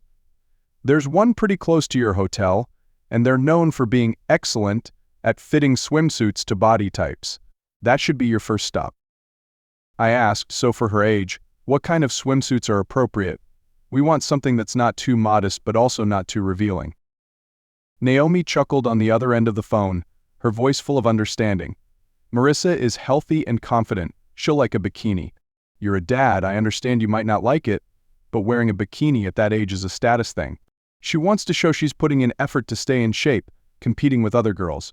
As for Maya, I've been putting my foot down for 3 years now, but this year I caved. You need to find one that she feels confident in but doesn't attract unnecessary attention. Most importantly, you need to find one that doesn't have any cleavage. It needs to be secure, nothing falling out. You also don't want to choose a flimsy material for the cups for obvious reasons." Naomi paused for a moment, then continued, "For the bottom, you need full coverage in the front and back. The back is especially tricky to assess, but I trust Mary won't choose anything that will show her butt." Thankful for Naomi's heartfelt advice, I took the boys to the climbing gym, where they were going to have a half-day experience with free climbing shoes, equipment, drinks, and snacks, along with a private instructor. The instructor was Bloom, the owner's daughter.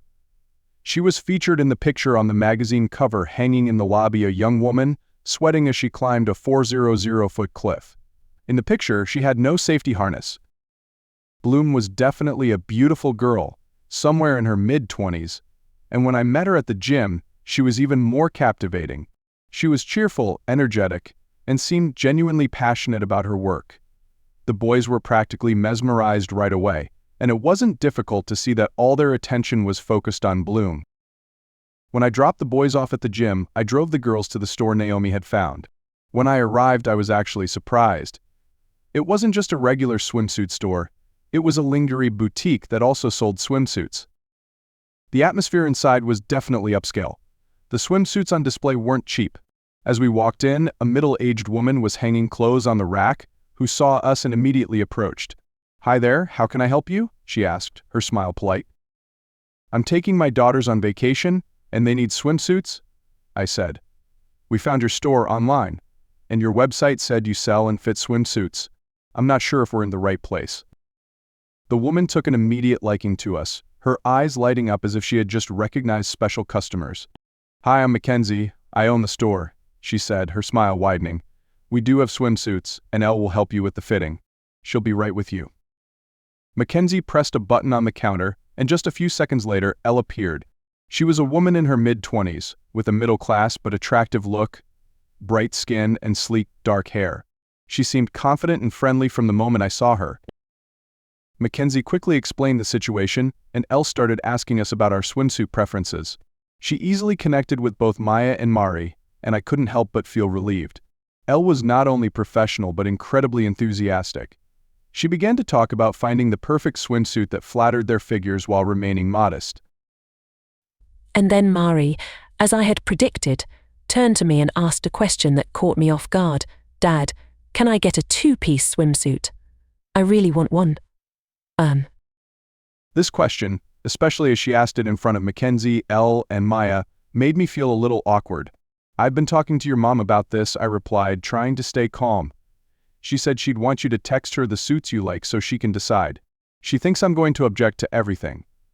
But if your mom agrees, I'll get you one." My answer caused Mackenzie and Elle to smile slightly, as if they had anticipated this. Elle led the girls behind the fitting room curtain, and I could hear them laughing and talking cheerfully. I followed, but Mackenzie cleverly stood in the way, stopping me from going too close. Mackenzie looked at me for a moment, then glanced at my left hand. She noticed I wasn't wearing a ring, but she saw the mark of a ring that had been worn. She didn't ask any more, but she looked at me with an understanding gaze full of empathy.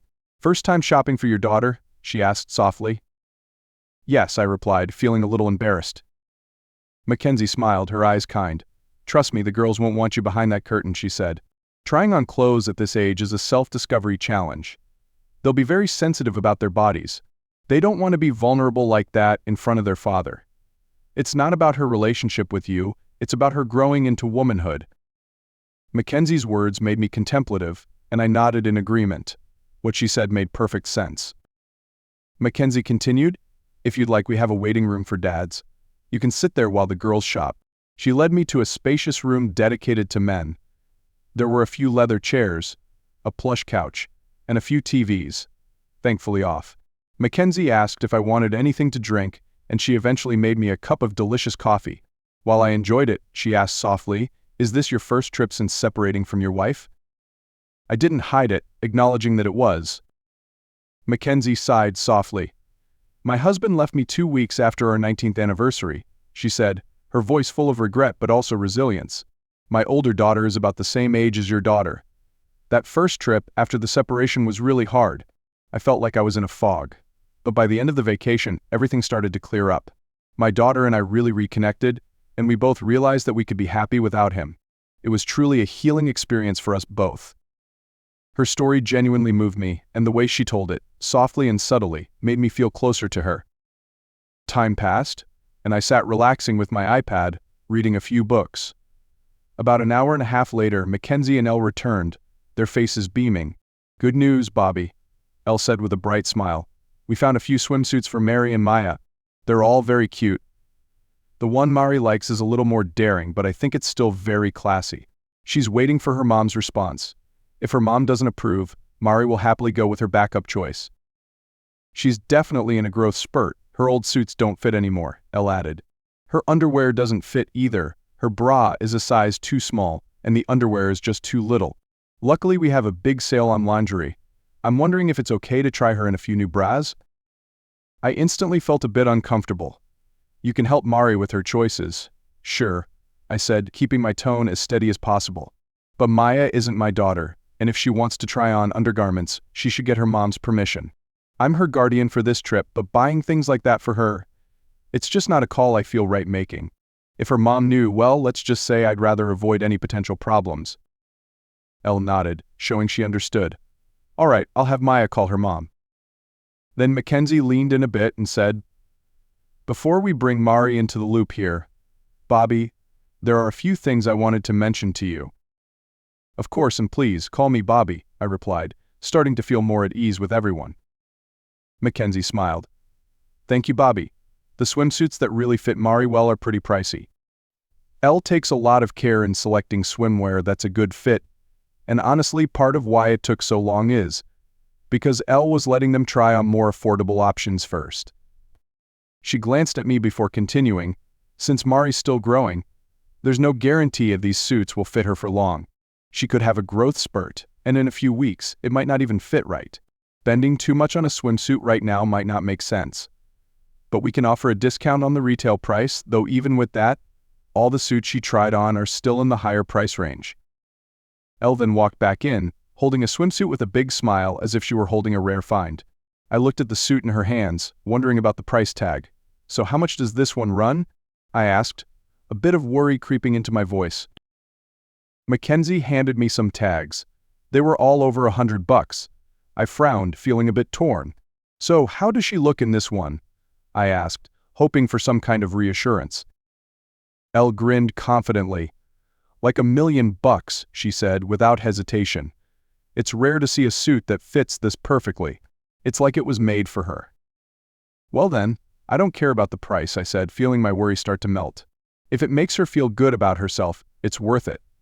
But as for underwear, I don't think I'm ready to pay quite that much. Mackenzie chuckled a little, as if she'd expected this. Our basic underwear selection is very competitive with Victoria's Secret and other high-end department stores, she explained, her eyes gauging my reaction. Bras run between $40 and $80 each. Since she's still growing, you won't want to invest too heavily. I suggest getting her 1 or 2 well-fitted bras to get her through for now. Our panties are high quality too, about $6 a piece if you buy 5. Enough for the trip. Alright, so she can have 2 bras and 10 pairs of panties? I said, feeling like we'd reached a solid solution. This should get us through this trip. Her mom can take it from there. Mackenzie stood up, her voice warm and a bit friendlier. Perfect. I'll get the rest of the items ready for her. Just then, my phone started buzzing. I checked the screen. It was Naomi, Maya's mom. I motioned to Judy. This is Maya's mom. I need to take this. Naomi, what's going on? I asked, trying to keep my voice steady but sensing a bit of urgency. Naomi sounded both amused and relieved on the other end. Are you seriously out there taking teen girls shopping for swimsuits and underwear on your vacation? That officially makes you the bravest guy I know. I'd never be able to do that. 14's such a wild age. Luckily, we found a suit for her from her older cousin, although it doesn't exactly fit right in the back. But at least I didn't have to drag her from store to store and argue over every choice. She chuckled, clearly feeling a sense of relief. I smiled, realizing just how spot-on Naomi's suggestion of this store had been. Naomi, your recommendation was on point. Shopping here's a breeze. The ladies at the store are super professional. I'm in the husband's waiting lounge reading, while the staff here treats the girls like royalty. Wow, Maya must be on cloud 9. She hasn't been this upbeat since her dad left 2 years ago. And that's actually why I'm calling. I need a favor, a big one. I could hear the worry in Naomi's voice, sensing something weighing on her. Of course, I replied, trying to keep things light. What do you need? Naomi sighed, her voice softening. Maya found a swimsuit that fits her better than any she's ever tried. I want to buy it for her, but I can't hand her my credit card or enough cash to get it. Could you cover it? I'll transfer the money to your account today. Hearing her, I realized Naomi probably didn't know just how much this particular suit cost. Tricia had mentioned that Naomi's finances had been tight since her husband Seth left. I felt a bit conflicted. I'll cover it this time on one condition: you let me take care of it, I said, my voice firm but sincere. Let me do this for you and Maya. You and her have been a big part of Mari's life for years, practically family. Buying her some clothes is the least I can do. Naomi was silent for a moment, probably considering my offer. Finally, she said, All right, thank you so much. One last thing crossed my mind. Oh, and did Maya mention anything to you about trying on underwear? Naomi laughed, a hint of humor in her voice. She did, and I gave her permission. I hung up and turned to Judy. Maya's mom has given her the go-ahead on trying underwear, so everything she buys will go on my card. Mackenzie smiled, clearly relieved that everything was sorted out.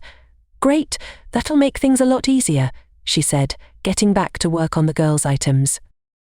The girls rode in the back seat, whispering and giggling about their shopping experience, clearly excited over every little detail. They couldn't hide their happiness, and it was contagious. I was surprised when Tricia had agreed to Mary's first choice of swimsuit. It was bold, a color and style I wouldn't have guessed she'd go for. But seeing her so happy made me feel like the decision was just right. Both girls ended up with 2 new bras and 10 pairs of fresh underwear. It wasn't until I saw the receipt for Maya's items that I realized I'd sort of locked myself into this shopping spree without really thinking about it. Maya looked like a kid on Christmas morning, so thrilled that there was no way I could even think of taking those things back. And the bill, well, let's say it was nothing small. I'd once bought a full set of tires for Tracy that cost less than this. I wondered if I was making the right choices, knowing the financial changes coming up with my divorce. As we left the store, both girls thanked me so enthusiastically, I felt a little embarrassed by how genuinely grateful they were. I just smiled and replied, All good. I'm glad to do it for you guys. When we reached the parking lot near the climbing gym, Mari looked over at Maya and said, Could you head in first? I want to talk to my dad for a second. I turned to face Mari as Maya closed the car door. Mari looked up at me, her eyes full of gratitude, and they filled with tears. "Dad," she began, her voice choked up, "I can't thank you enough for taking us shopping today and buying us these things. I feel more grown up than I ever have. I hated my appearance for so long, but Elle at the store helped me see myself differently. I actually feel pretty. It means a lot to me." In that moment, the emotion hit both of us. Mary started to cry, and I reached over to hug her. She quickly regained her composure, but I could still hear the emotion in her voice as she continued. "I just wanted to say that this really means the world to me. But also there's something else. I was honestly surprised you bought stuff for Maya too. I shouldn't say this, but Maya's mom has been really struggling financially. Maya's underwear was so old, I can't even describe it, and they haven't been able to buy her new ones. She's been wearing old stuff from her older cousin. None of her bras fit, and they're all ripped. Her best bra had a wire poking out one side." Mari paused, seeming to gather her emotions. When Maya realized she was getting new underwear too, she totally broke down and cried. She ran to the bathroom and Elle asked me what was wrong. I told her, and I saw Elle go over and talk to Mackenzie. Mackenzie slipped in 2 extra bras into Maya's bag. When we checked out, I was watching. "They only charged you for 2. Dad, you got the deal of the century today. I can't thank you enough. You're not just the best dad, I know you're a great person. Thank you so much." I felt a wave of warmth in my chest and smiled, hugging Mary tightly, hoping she knew I'd always be there, anytime she needed me. The boys still had about an hour and a half left of their climbing session, so we decided to head up to the cafe overlooking the massive climbing walls. We grabbed some sodas and sat, watching Terry and Charles take turns scaling the 40-foot wall. They were all geared up with helmets, harnesses, and chalk bags for better grip. One boy would climb while the other belayed from below, and together they took on the challenges step by step. Each wall had handholds and footholds in various colors, marking levels from easy to difficult, and the challenge increased as they climbed. The boys didn't conquer every route easily, but they kept going. They'd get stuck, work through it, and eventually, both of them reached the top of the wall. The whole gym erupted in applause and cheers from everyone watching. The sense of victory on their faces was priceless. Once, Charles got himself into a tricky situation that caught my attention right away. He was stuck in a difficult climbing spot, and the foothold he needed to reach was right there, but he couldn't see it from his angle. Bloom, with her confidence and agility, quickly scaled up the wall without a harness, climbing to the spot about 30 feet up where Charles was stuck. She reached out, took hold of his right foot, which was shaky and unsteady, and gently guided it to the foothold. Just that simple action gave him the support to continue climbing. Bloom then smoothly climbed back down like she'd just done a casual jump from the playground. It was really impressive. A few minutes later, the girls started noticing a young guy working out solo on one of the shorter climbing walls. I heard them making admiring comments and giving each other wide-eyed looks, saying things like, "Oh my gosh, he's so cute." You know, that classic teenage girl energy. At that moment, the gym owner came over and sat down with us, grinning. "There's still over an hour before they're done with their session. Would you girls like to try a class? I can set you up with a private instructor for free." The girls instantly shook their heads, saying they didn't have workout clothes, but the owner just smiled and said, "No worries. We've got shorts and tees in the gift shop you can borrow." The girls couldn't resist that offer and soon nodded in agreement. The owner called out, "Wilder." The cute teenage guy they'd been watching looked up, climbed the stairs to the cafe, and saw Mari and Maya staring at him, with their wide-eyed looks quickly turning to casual indifference, but still brimming with curiosity. Wilder led them to get some gear, then took them over to the beginner's climbing area. Their session started with a simple low wall, but Wilder stretched it out to nearly an hour and a half. He taught them the basics of climbing, adding in techniques and tips that gave them a solid foundation and a boost of confidence. Meanwhile, I drifted back and forth between both groups, capturing videos of the boys climbing to share with the moms who were eager for updates: Tracy, Naomi, and Dina, always wanting to know everything about their kids' experiences. At the end of the session, Bloom came over to give me her assessment of the boys' progress. She spoke about Terry and Charles with a professional tone and genuine pride. Both boys have great potential. Terry has the perfect build. He's not overly muscular, but he has long, strong arms. More importantly, he's got focus and patience. Terry's careful with each move, planning his grips, and he always pushes through obstacles without giving up. No one had to teach him that. He's got a natural instinct. She then added about Charles. Charles is good too, but he's way stronger than most 7th graders. He'll build even more muscle as he grows, but having too much can be a disadvantage in climbing. You'll be carrying extra weight, especially on his fingers. Still, Terry really has the potential to be something special in climbing. Just look at how long he can hang on with just his hands. Bloom pointed over to where the boys were doing hand strength exercises, and I noticed Terry was able to hang on twice as long as Charles. This was the first time I'd seen Terry outshine Charles in any sport. Charles was usually the standout athlete among their friends, but here Terry had actually beaten him. He looked calm, but I could clearly see the joy in Terry's eyes. He'd finally bested his best friend. "It's so awesome seeing her get into sports today," I remarked, talking about Mari. "She's had a tough school year dealing with bullies. She takes after me, and has been a bit of a late bloomer. But today, the physical challenge made her feel so much more confident. The doctors don't think she'll be tall like me. But climbers tend to be on the smaller side anyway." Bloom shook her head, laughing a little. "The best climber I ever met was about 5'7". Terry's build is an advantage, but more than that, he's got a high level of focus and problem-solving skills under pressure. You should definitely talk to him. If he enjoyed today, you might consider signing him up for a climbing co-op. There's a great one in Charlotte, and I think he'd love it. With a co-op membership, he could join sessions for free and learn a ton." I didn't hesitate. Both boys had such a strong start, and I could tell this was a sport they'd enjoy long-term. I signed them up for the co-op membership at a quarter of what Mari's swimsuit had cost. It was a small price to pay, but I knew the rewards they'd get from climbing this summer would be huge. Mari and Maya were also thrilled with their session, especially Mari, who got some extra time with Wilder. But Maya really showed a spark. She's small, but has a natural talent for climbing. She was buzzing with excitement, clearly thriving in the sport. The next day, on the 4th of July, we kicked off our morning with a free breakfast at the hotel restaurant. The morning air felt light and easy, and while the boys were ready in about 10 seconds flat, the girls needed a full half hour to get prepped. When they finally came out of their rooms in their new swimsuits, they looked a bit nervous, waiting to see my reaction. Maya came out first, and her suit today was a little different from the one she wore yesterday, slightly less modest, with a bit of a dip in the neckline that showed a hint of cleavage, though nothing inappropriate. In fact, it looked stylish and very age-appropriate. But then Mari stepped out, and I had to do a double take. She didn't look like the little kid I'd known. She looked grown up, like a younger version of Tracy, with soft curves at her hips, waist, and chest, though smaller and more subtle than her mom.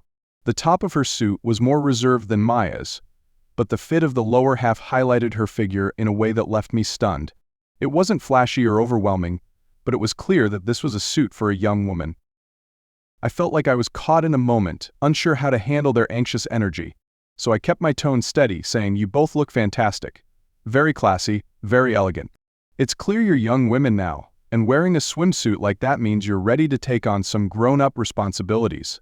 Wearing something stylish means you'll get a lot of attention from the guys, but it also means you need to carry yourselves like adults. Stand tall and be confident." I looked each of them in the eye and added, "Set your boundaries and be firm about them.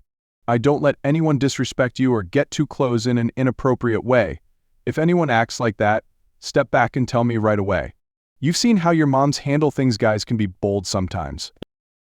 Both girls nodded, understanding what I was saying. I went on, "Just follow your mom's examples and you'll be fine. And I'll be watching to see how you handle things. Don't let me down, okay?" What I thought would be an awkward, serious moment actually left them feeling more at ease and happy. They enjoyed being treated like adults and seemed to feel more mature. Mari looked especially moved, giving me a big hug and saying, "Thanks, Dad. This really means a lot to me." Maya also hugged me, with a surprising confidence in her embrace.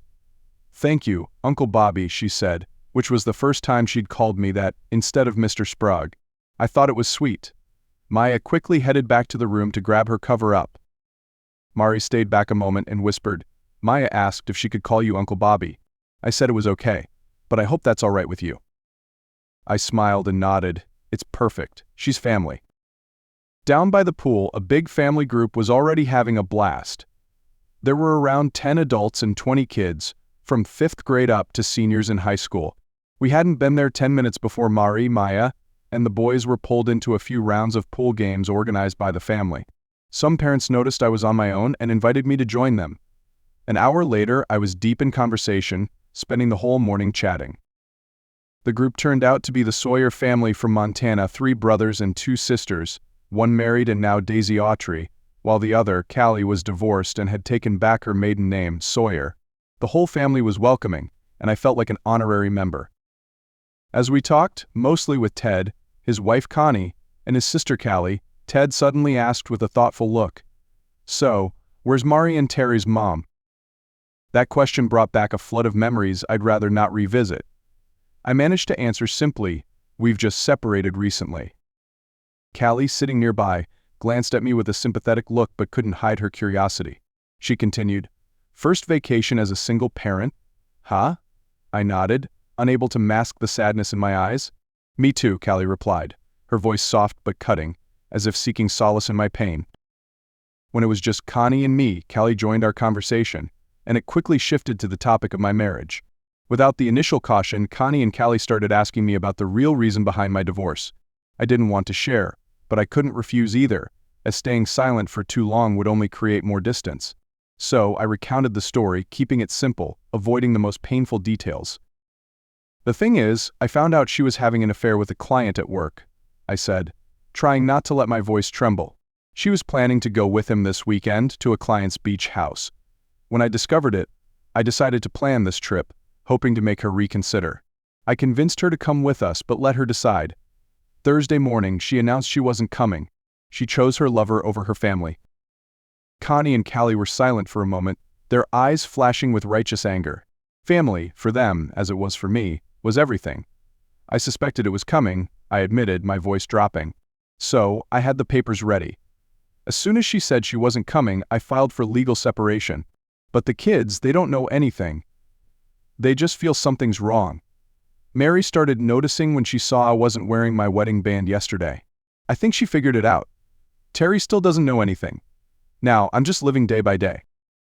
The story ended, leaving a quietness in the air, but then Callie, who always had a strong demeanor, spoke, breaking the tension. "I understand, I really do." She didn't look at me but gazed into the distance, as if recalling a painful time. "I went through something similar. My husband decided he liked his secretary more than me, a woman named Trisha, short, always trying to get attention with revealing outfits. She even had breast implants in Bozeman, a complete spectacle. And then he thought he'd keep his construction business after leaving me, living with her. But he was wrong. My family is well known here, and no one trusted him anymore." Callie continued, her voice soft but laced with bitterness. "His business eventually collapsed, and he left with Trisha. After they left, it was discovered that Trisha was also involved with 3 other men behind his back. It was karma." Callie's story washed over me with a wave of empathy. Life, it was strange, had relationships that sometimes only needed a small bump to unravel completely. But one thing was certain, Callie and I had found a common ground, a shared pain. The party that followed, when the Sawyer family and us met again on the hotel rooftop, was no longer filled with awkward conversations.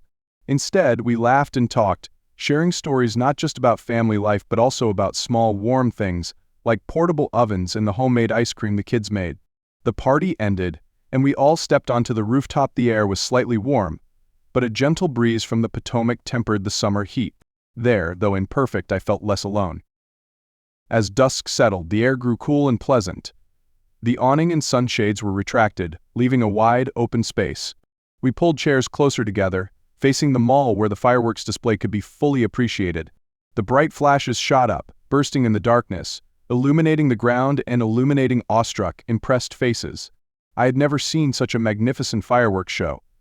The soft booms, the sparkling lights like fragments of a dream, intertwined to create a magical space I couldn't take my eyes off. When the fireworks ended, the air still buzzed with applause and gasps. The hotel quickly brought out a DJ and cleared some tables for dancing. Everyone moved closer, forming a cheerful crowd. Energetic dance tunes started to spread, but the cozy atmosphere easily transitioned into slower, gentler dances. Mari and Maya, the beautiful girls, each had a dance partner, And the funny thing was they frequently danced with Ted and Connie's twin boys Parker and Connor. These boys, who had just turned 16 in June, were the oldest children of the Sawyer family.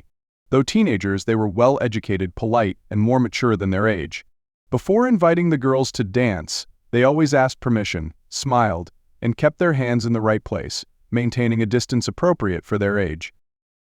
Initially, Terry and Connor seemed to pretend they weren't interested in dancing, as if they didn't want to participate in girly stuff. But then, seeing the older kids dancing with abandon, they suddenly realized they were the only two who didn't know how to dance. No one wanted to be left out of the game. I watched from afar as they observed the graceful dance steps of the older kids, and then they said to themselves, "We can't just stand here watching." Both of them started moving, taking courage to try a dance. I didn't miss that moment. I stealthily took some short videos of the kids and their dance partners. It was hilarious. I texted the mothers in real time, and they all expressed regret that they weren't there to witness these adorable moments. Each message was filled with envy, wishing they could see the kids' dance partners again. While I was engrossed in my phone, Connie suddenly pulled me onto the dance floor, smiling with meaning. "The wives and husbands in the family have conspired," she said. "Tonight we're all going to dance with you to protect you when you dance with Callie." She's still finding herself after her husband left. Callie loves to dance, and hitting the dance floor can help her overcome the wounds in her heart. Each dance will have a couple sitting out, and if there's no one out, you'll have to dance with Callie. You'll dance with all of us, no exceptions. Don't be weak, be strong. I couldn't do anything but follow her advice, and truly dancing with Callie throughout that night gave me a strange feeling. There was something very gentle, very relaxing, as if all my anxieties and tension melted away in the slow dance steps, like a healing therapy. I danced with her for about half of the dances available, and the feeling truly lifted my spirits. As the evening wound down, the air still thick with laughter and music, Callie approached me and asked, "Do you want to join us tomorrow on a visit to the Unforeseen Air and Space Museum?" Initially, I planned to take the kids there on Wednesday, but then I decided to change the schedule to join the Sawyer family. Honestly, the atmosphere in their family was wonderful, and I felt like I had become a part of them. My kids fully integrated into the Sawyer family, and we had a fantastic day exploring the museum, learning about the wonders of space. The kids were all excited, and there's no greater joy than seeing them enthusiastically participate in each activity. Truly, it was an unforgettable day. After spending a day of exploration at the Unforeseen Museum with the Sawyer family on Sunday, we continued to spend the rest of the trip as a lively group. The atmosphere was wonderful, no sense of loneliness or awkwardness. Mari and Maya, my two daughters, quickly paired up with Parker and Connor, Ted and Connie's twin sons. And Terry and Charles, my other two sons, joined forces with Emily Sawyer and Jasmine AICHI, girls their age. I wasn't an exception, of course. Callie and I paired up together, even though we tried to keep things light, casual, and discreet. However, everything changed on Friday morning when I unexpectedly faced Mari and Terry at breakfast. Mari didn't waste any time in asking a direct question. She looked at me with questioning eyes, seemingly prepared beforehand. "Dad, we know you're about to leave Mom. We think it's because Mom is having an affair with the client she wanted you to go to the beach house with. You haven't told us, but it's pretty obvious. Is that right?" I took a deep breath, trying to stay calm. This was a moment I couldn't avoid, no matter how much I tried to hide it. "Things are more complicated than you think," I began. "Your mom chose not to come with us on this trip. Things between us have been bad for a while, and the main reason is because of her client. Deciding to cancel the family trip to go to the beach with that guy was the last straw for me. It was my decision, and I'm really sorry for not mentioning this to you sooner. Your mom and I were planning to talk to you after this vacation. We didn't want this to affect your trip. I'm so sorry you had to find out the truth this way. I should have been more discreet." Mari looked at me, her eyes tinged with regret, but also understanding. "Dad, you're hiding it very well," Terry chimed in. "I didn't suspect anything, but the Sawyer kids know Aunt Callie very well, and they're reading her. They say she's a different person when she's with you." I was a bit startled by Terry's words, but still tried to maintain my composure. "We're not really a couple," I replied, my voice soft but not lacking sincerity. "We just spend time together." Mari looked at me, then gently said, "We just wanted to say we totally understand. We don't mind you spending time with Callie. She's really nice, and she's lonely on this trip, just like you. Whether you two are a couple or not, whatever it is, Dad, you're fine with us," Terry added, his face completely relaxed. Mari suddenly intervened, her face slightly sarcastic. "Don't get any ideas in front of us." I can't even," she shuddered, and that shudder made me laugh. Terry couldn't hold back either, and both of us laughed so hard it eased the tension of breakfast. After that, Callie and I got closer. We held hands, not hiding our intimacy. Sometimes, when no one was around, we even stole a gentle kiss. The feeling was truly sweet, like a romantic story my grandmother used to tell me when I was a kid. I didn't feel like Callie wanted to go further, and I didn't push her. For my part, I found everything we had was okay. It was a casual relationship, free of burdens, but enough to warm my heart. We were strolling on the National Mall on Thursday, the atmosphere light and relaxed, when Callie suddenly turned to me and said, her voice filled with sincerity mixed with a touch of playfulness, "This has been an amazing week for me, Bobby. I want to thank you so much for spending time with me, but I also want to thank you once again for not pushing me to spend more time with you, especially in your room." She smiled slyly, as if wanting to emphasize something only we understood. I laughed, then quietly replied, "Sure, Callie, I'll be honest with you. I'm also very attracted to you, and if you want me to sleep with you, I won't ignore it, but I won't rush it." Callie looked at me, her eyes deep, as if wanting to say something more, but she stopped, then sighed dreamily. "I'm very aware that the Sawyer girls are watching our every move," Callie continued, her voice slowing down as if in thought. "It's like seeing us hold hands as a new entertainment program for them. They watch us like hawks, waiting to capture every gesture. But I have to hold back Bobby for a reason."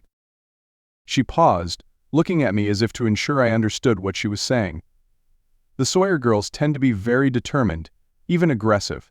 We really have to show restraint or they'll get us into unnecessary trouble. On this trip, I'm trying to set an example for them about restraint." I nodded, impressed with Callie's way of thinking.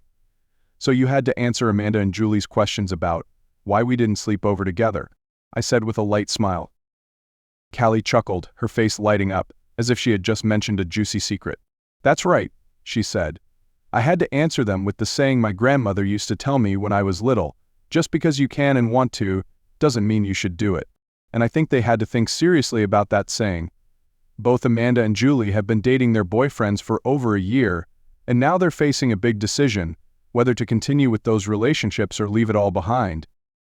Callie looked at me, her eyes a mix of intelligence and understanding. "The price of that decision is high, Bobby, especially when you know you'll have to leave the person you think will be the last person you'll love." I remained silent, pondering what Callie had just said. I understood she wasn't just talking about our situation but also about what Tracy had given up in her relationship with Jackson Fairchild. Tracy had decided to keep Jackson even though she knew he wasn't the one who would stay with her for the long haul, and now she had to face the price she had to pay for that decision. I looked at Callie, silently thanking her for her intelligence and strength. She wasn't just an amazing woman, but also someone who understood the nature of major life decisions. "Callie, you're truly an admirable woman," I said, my voice dropping a bit, filled with respect. Callie smiled, then leaned her head slightly on my shoulder, as if seeking solace in my words. "I'm just a normal woman, Bobby," she replied softly. "But I think sometimes the most important thing is to know when to restrain ourselves, to know when to stop." On Friday morning, the atmosphere at breakfast was quite somber. The faint light from the window illuminated the tables in the dining room, highlighting the silence of everyone. The Sawyer clan was getting ready to leave, preparing for their flight back to Montana, and we didn't have much time left. After breakfast, we would check out and visit the capital. Then I had a meeting with the senator I had previously consulted. As we prepared to say goodbye, something I hadn't expected happened. Mari and Maya, the energetic young girls, received their first official kisses. It was a gentle moment but meticulously planned, taking place amidst a gathering of families. The lip kisses were quick and awkward but also incredibly cute, completely fitting for the girls' age. Parker and Connor, the adorable Sawyer boys, stood nearby, observing everything with quiet seriousness, clearly well raised.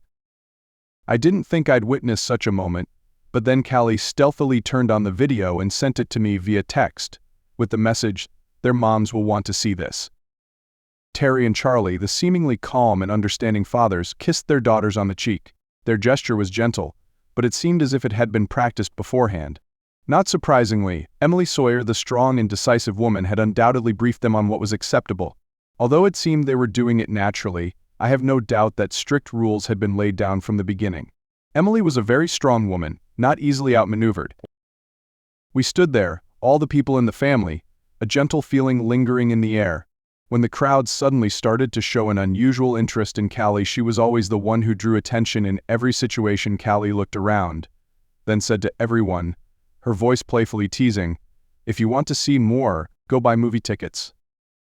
Without waiting for anyone to reply, Callie pulled me through the hallway, into an unused meeting room. The door closed, and a private space enveloped us.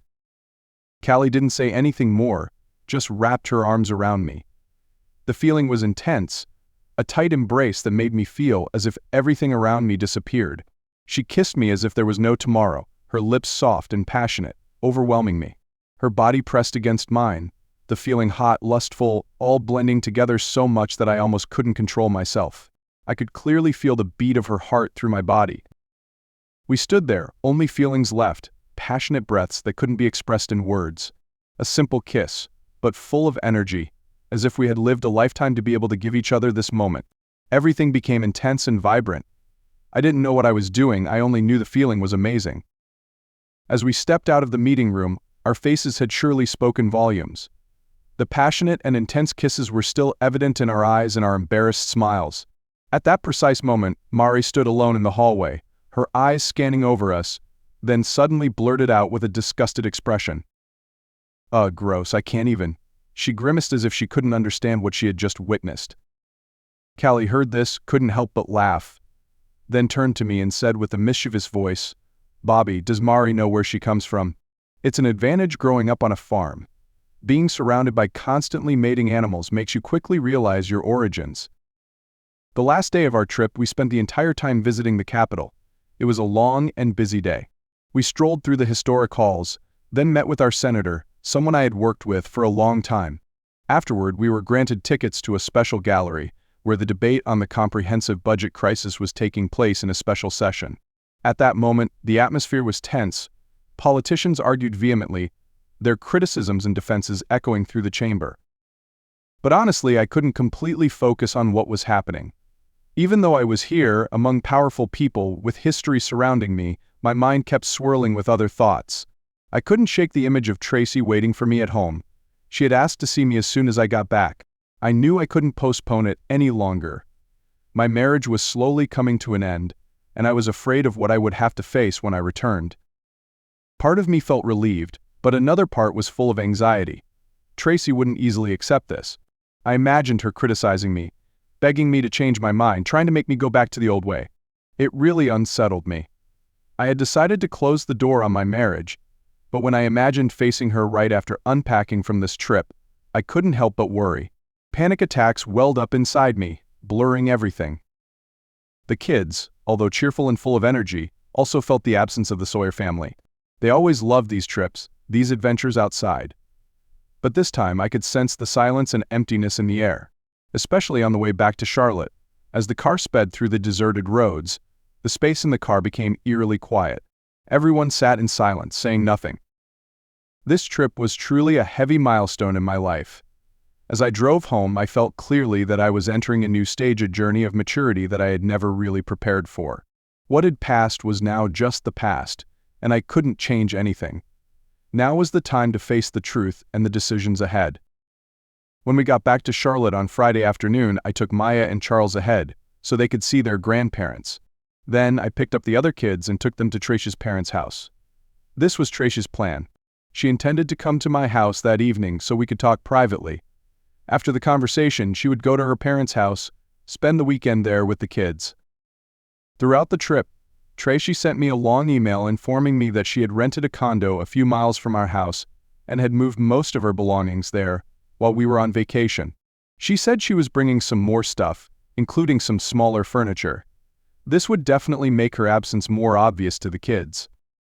Tracy felt it would be cruel to bring the kids back to an empty house, with their mother clearly gone. She argued that a kinder choice would be to leave them with their grandparents until things settled down. Over the weekend, Tracy had planned to take the kids to see her new condo, giving them time to adjust to the idea of her moving out. Ben Daniels, my lawyer, also emailed me that afternoon, informing me that Tracy had hired a good lawyer and started handling things right away. As we had guessed, she didn't oppose the divorce based on the divorce by agreement, petition, as long as we kept the information confidential and signed a non-disclosure agreement. The petition was approved by the judge on Wednesday after Tracy's lawyer announced they had no objections. When I got home and started unpacking, a strange silence enveloped the house. No Tracy, no kids, the house felt empty and unfamiliar. Throughout the week, Tracy had moved about half of her belongings. The master bedroom furniture was practically gone. In particular, I felt an odd sense of relief seeing the TV on the dresser, where she used to watch every morning and evening, was gone. I wasn't much of a TV person, so that didn't bother me much. The only thing left in the room was my closet, where I still kept my clothes. The sleepwear set I had bought her as a gift at the beginning of our marriage was gone too. Maybe she would take that closet, and I would buy a new one for my condo. The only thing left was the bed, but not the old one. She had moved the king-size mattress and box spring from the living room to the master bedroom. The bed now stood on a simple, bare metal frame, devoid of its previous elegance. The strangest thing was that she had replaced all the paintings on the walls. The artwork she had collected over the years had disappeared. In their place were photographs or posters, similar in color and style but with a different feel. It seemed she had intentionally replaced them with new items instead of simply removing them. This made me think that even though her life was changing, she probably still wanted to keep something familiar, something of herself. I texted Tracy, "I'm home." Immediately, she replied, "I'll be there in 5 minutes." I made a pot of decaffeinated coffee, trying to soothe my heavy mood. Just a few minutes later, the garage door opened and Amy and Tracy walked in. Tracy looked gaunt, her face full of sorrow. She had lost at least 10 pounds since the last time we met. Actually, in other circumstances, she might have been happy about this change. But right now, it only reflected one thing: deep sadness and exhaustion. Her eyes were red, clearly from crying. Tracy rushed towards me, intending to hug me, but I raised my hand to stop her. She looked at me, nodding as if she had anticipated my reaction, then said, "Oh, it's hard." "It's hard for me too," I replied. "I need to protect myself." Then, I poured coffee for all of us. Amy, noticing the tense atmosphere, said, "Maybe I'll go to the kitchen, give you guys some privacy. I won't bother you as long as you keep your voices down." In the living room, the air was thick with silence. Tracy sat opposite me and asked, "Can I start?" I nodded, and she began. "My counselor Becky was like a gift from God, Bobby. I've been seeing her every day this week. She's so gentle, helping me through the pain, helping me face what I did, things I didn't want to acknowledge." She paused for a moment, then continued, her hands trembling as she opened a sheet of paper filled with handwritten notes. "Becky told me the first thing I had to do was confess my worst mistakes to you. She said we couldn't move forward until I faced what I did wrong. She convinced me that was the necessary step for us to reach a solution, so I thought we should start." She began reading her confessions. Everything she recounted was like fragments of a painful past. Secret dinners, hidden texts, nude selfies, and sneaky rendezvous to 4th of July weekend. Things I already knew, but hearing them from her own mouth was still like a slap. There were some revelations that truly surprised me. She admitted to receiving many expensive gifts from Jackson Fairchild. "I let him buy me 5 complete outfits, dresses, shoes, and underwear, all custom-made, designer, or luxury brands. Each set was about $10,000. The outfit I wore Thursday night was the one he had prepared for me. I didn't return them because I didn't want them to be trophies for him. The most expensive thing he gave me was jewelry. I received 3 necklaces, a bracelet, and some earrings. Wearing them made me feel like I was betraying myself. Every time I thought about them, I felt ashamed." Tracy paused for a moment, then continued, "I returned all the jewelry and the printed photos of him through a courier to Jackson's house in Charlotte. The feeling of relief when his housekeeper signed for it was truly indescribable. I also sent a courier to Jackson's beach house, telling him our relationship was over. I told him to stay away from me and our kids." Hearing Tracy say this, I felt a burden lifted. After Tracy stopped for a moment, her hands trembled as she skimmed through the handwritten notes in her small notebook. She sighed, then slowly looked up, her eyes sad and pleading. "Bobby, I beg you, don't read the notes about my conversations with Jackson. What I said to him was just nonsense, just jokes, nothing serious. I know I was wrong, but please don't judge me based on those meaningless words. I beg you, don't do that. I looked at her for a moment, a strange feeling welling up inside me. Julia said you didn't want me to read those notes because you thought they were just empty words, and you didn't think you were really in love with Jackson. She said it wasn't a reflection of your true feelings for me. I took a deep breath and continued, honestly, I wasn't going to read them. She looked at me, her eyes full of gratitude but also overflowing with pain. She sighed, then sat up straight, looking me deep in the eyes, as if she wanted me to understand every word she said next. Bobby, Tracy said, her voice dropping, this is really serious. Whether I slept with Jackson or not, the important thing is that I betrayed you. Becky helped me realize that I was wrong from the moment I allowed a secret romantic relationship to develop. Even if I didn't go too far, my heart betrayed you. My feelings and intentions were the problem. Not sleeping with him was just a detail. She paused for a moment as if trying to regain her composure, her eyes red from crying, but her voice was still resolute.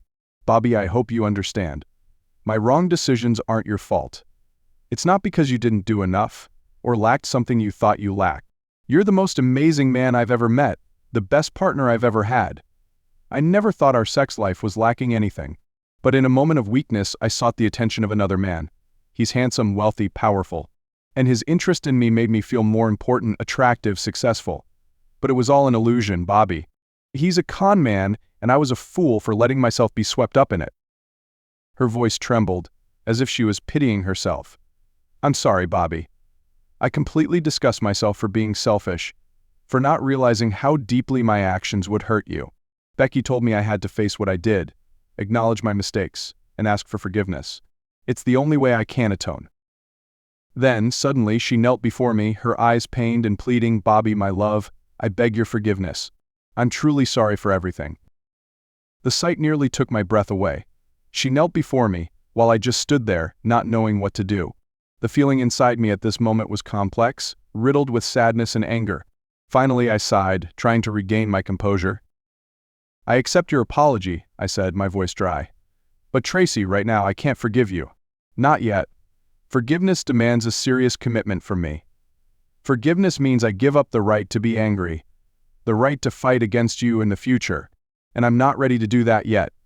I haven't processed everything you've done. I can't face this feeling of betrayal yet. Forgiveness right now wouldn't really mean anything. But I promise when the time comes, when I'm ready and truly understand what I'm doing, I'll forgive you. But even if I forgive you, there's no guarantee that we can be together anymore. Tracy nodded, not surprised but not as sad as I thought. She just sighed, her eyes still full of hope. But the knowledge of that truth couldn't erase the pain. Becky told me I had to ask you if we could find a way to reconcile, she said, her voice choked. I believe we can get through this. I believe we still love each other. What can I do for us to try again, Bobby? I looked at her, unable to hide the despair in my eyes. You know, Tracy, I've asked myself that question 1,000 times over the past 7 months. I've spent 1,000 sleepless nights thinking about this. And the truth is, even though you're the love of my life, the anger inside me is still big enough to make me want to strangle you. I can hate you to the bone. But that doesn't change the love I have for you. Her eyes widened, seemingly unable to believe what I had just said. But I had to stop right there, because I knew she would hope again, and that would make her even more hurt when she realized the truth. No matter how much I love you, it's not enough, I continued, my voice now steadier. Put yourself in my shoes, Tracy, and answer me these 2 questions. 1. Can I restore my self-respect and dignity? 2. Can I trust you again? Tracy looked at me as if I had just thrown a bomb at her. I felt a tension rise, as if we were both standing on a threshold of no return, where everything we once knew about love and trust would change forever. I took a deep breath, then continued. The first question, how can I restore my self-respect and dignity? Tracy, you hurt me in ways I can't describe. The past 7 months have made me bow my head to everyone. I'm not the man I used to be. And I have to admit, a part of me still wants you back. But how can I respect myself after everything you've done? After you turned your back on me? After you chose someone else over us? My voice grew louder. I couldn't control the anger and resentment. The second question, can I trust you again? How can I trust you when you betrayed my trust so cruelly? You're hurt, Tracy, plain and simple, he said, his voice dropping but not losing its weight. The past 7 months have humiliated you to your core, hurt you more than you could ever imagine. But you still love her like the day you got married. A part of you still longs for her to come back. Every night you hear a voice in your head, yelling at you to confront her. Admit that you know what she's doing with Fairchild. Then kneel down, beg her to come back and leave him. A few days ago, just when she was about to make the final decision, you couldn't stand it anymore. You begged her, and she just walked away, unbothered. She still chose her own path, pursuing her own happiness. And you felt like you died from the inside. He choked, his voice booming as he spoke the final sentence. She damaged your self-respect so much that you don't know if you can ever recover. Maybe you'll never get over this. He tried to regain his composure, but he couldn't avoid the despair that was engulfing him. Since that Christmas night, you've had 7 months of adventures with joy, lust, and moments of happiness with Fairchild. But you had 7 months of hell, fear, uncertainty, doubt, and loneliness and abandonment. You can't ask him to feel that bad if he's never been in your shoes. Tracy sat quietly, listening to him, her eyes sad and full of remorse. She sighed, as if wanting to let go of everything. So what should I do? He asked, his voice almost hoarse. How can I feel the satisfaction you felt, while making you endure the pain I experienced? I've been thinking about this for 7 months, but there's no answer. She looked at him for a long time, as if battling with herself, before answering. I think you might want revenge, Tracy said, her eyes full of guilt. Interesting, he replied, softly but with bitterness. I think you were heading in my direction 7 months ago. I tried everything, but nothing changed. So why not? She asked, her eyes probing. You mentioned revenge. I want to know, are you talking about emotional revenge or physical revenge? He raised an eyebrow slightly. That's an important distinction. Tracy nodded sheepishly. You know, what I did with Fairchild, it wasn't physical, but it was still cheating. Both emotional and physical are equally guilty, right? And maybe I deserve to pay for what I did. He looked at her, full of doubt. Are you sure you can handle that? Would revenge ruin everything, crumble what's left of this marriage? Remember, the week before you and Fairchild were planning to talk to me about letting you be with him, how worried I was. You can't imagine that. She blushed, lowered her head, not daring to look at him. Yes, I remember. It was one of the most embarrassing moments of my life. So what changed between then and now? He asked, his voice softening but his eyes still full of questioning. She sighed, like a person finally facing the truth. Last week I thought a lot about what life would be like without you, and it made me realize how much I love you and what you mean to me. She paused, her eyes gazing into the distance, as if seeking liberation. Becky, my counselor, made me introspect. She made me look back at what I did. Why did I risk this marriage? But now, after a week of thinking, I realized one thing. I want to stay. I want to protect us. Becky helped me realize that I don't have to stay because of a lack of options. I'm not bound by lack. I'm young, have a good job, a stable income, and I know I'm attractive. I could continue my life if we break up.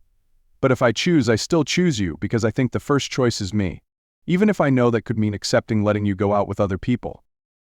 I had to admit, Tracy had thought carefully about this, and she was finally ready to face the truth.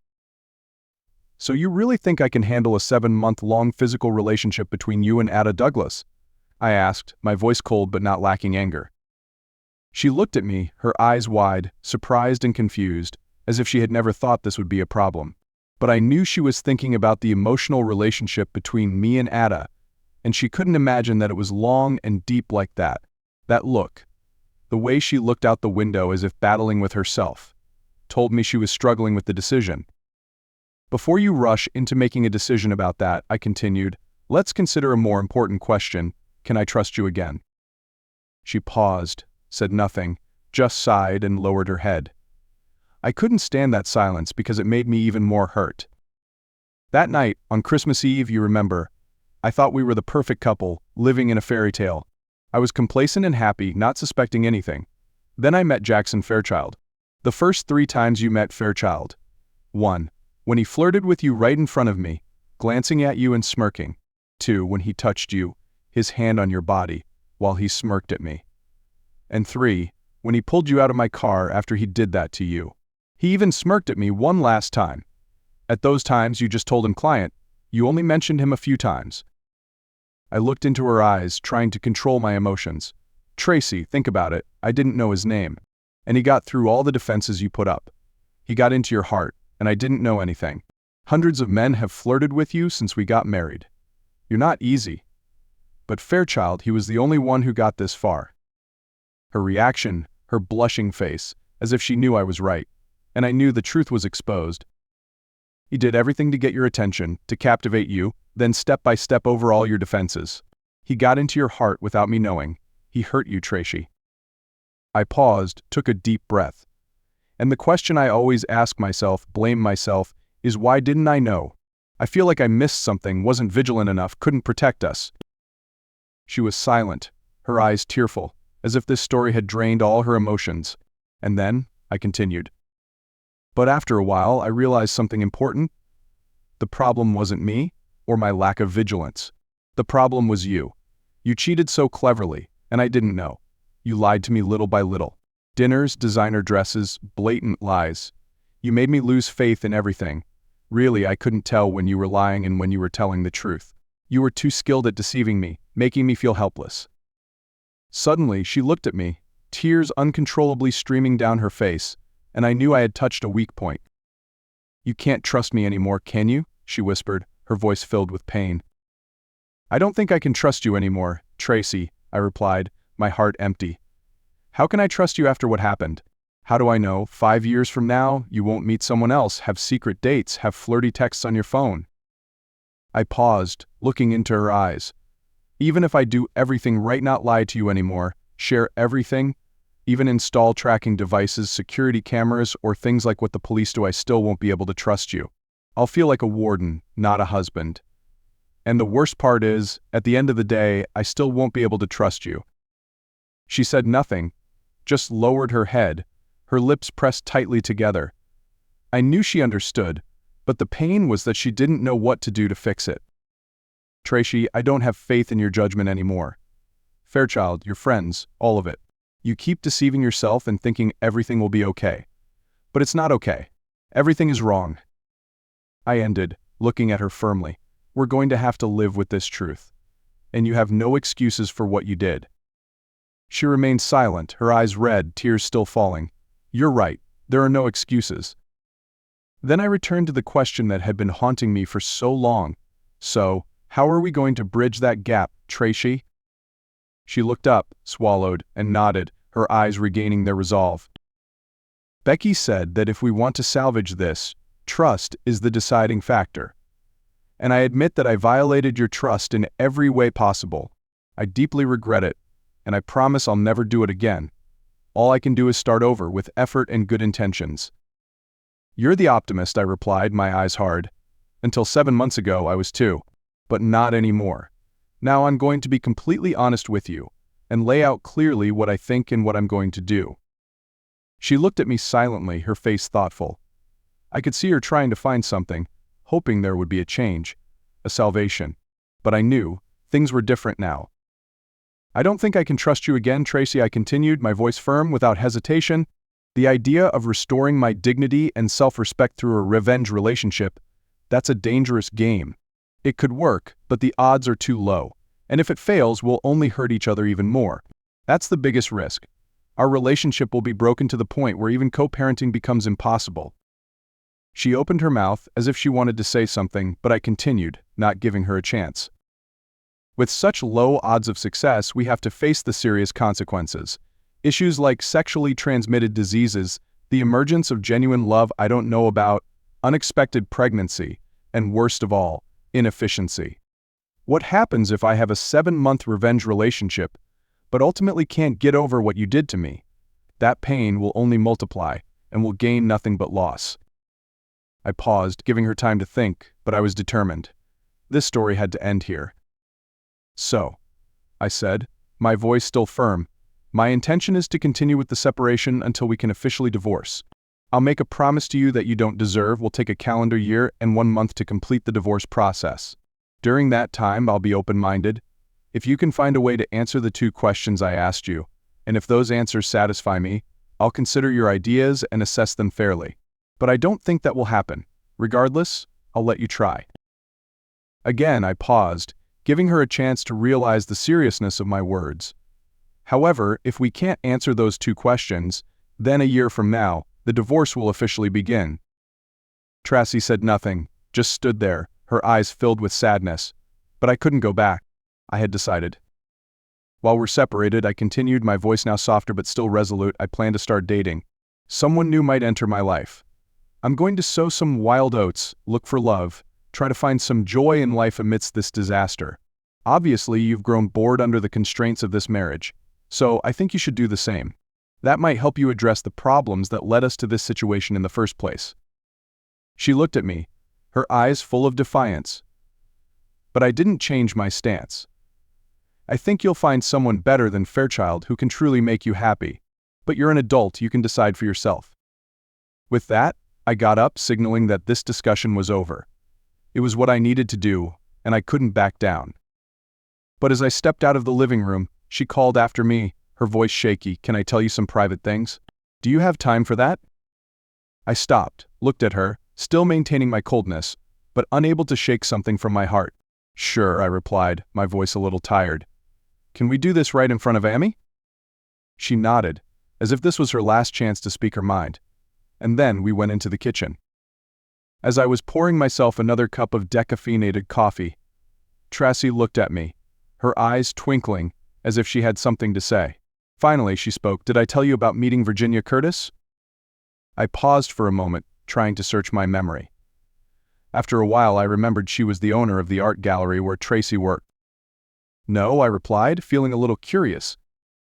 Tracy chuckled softly, then continued the story, her eyes momentarily sad as if recalling an important event.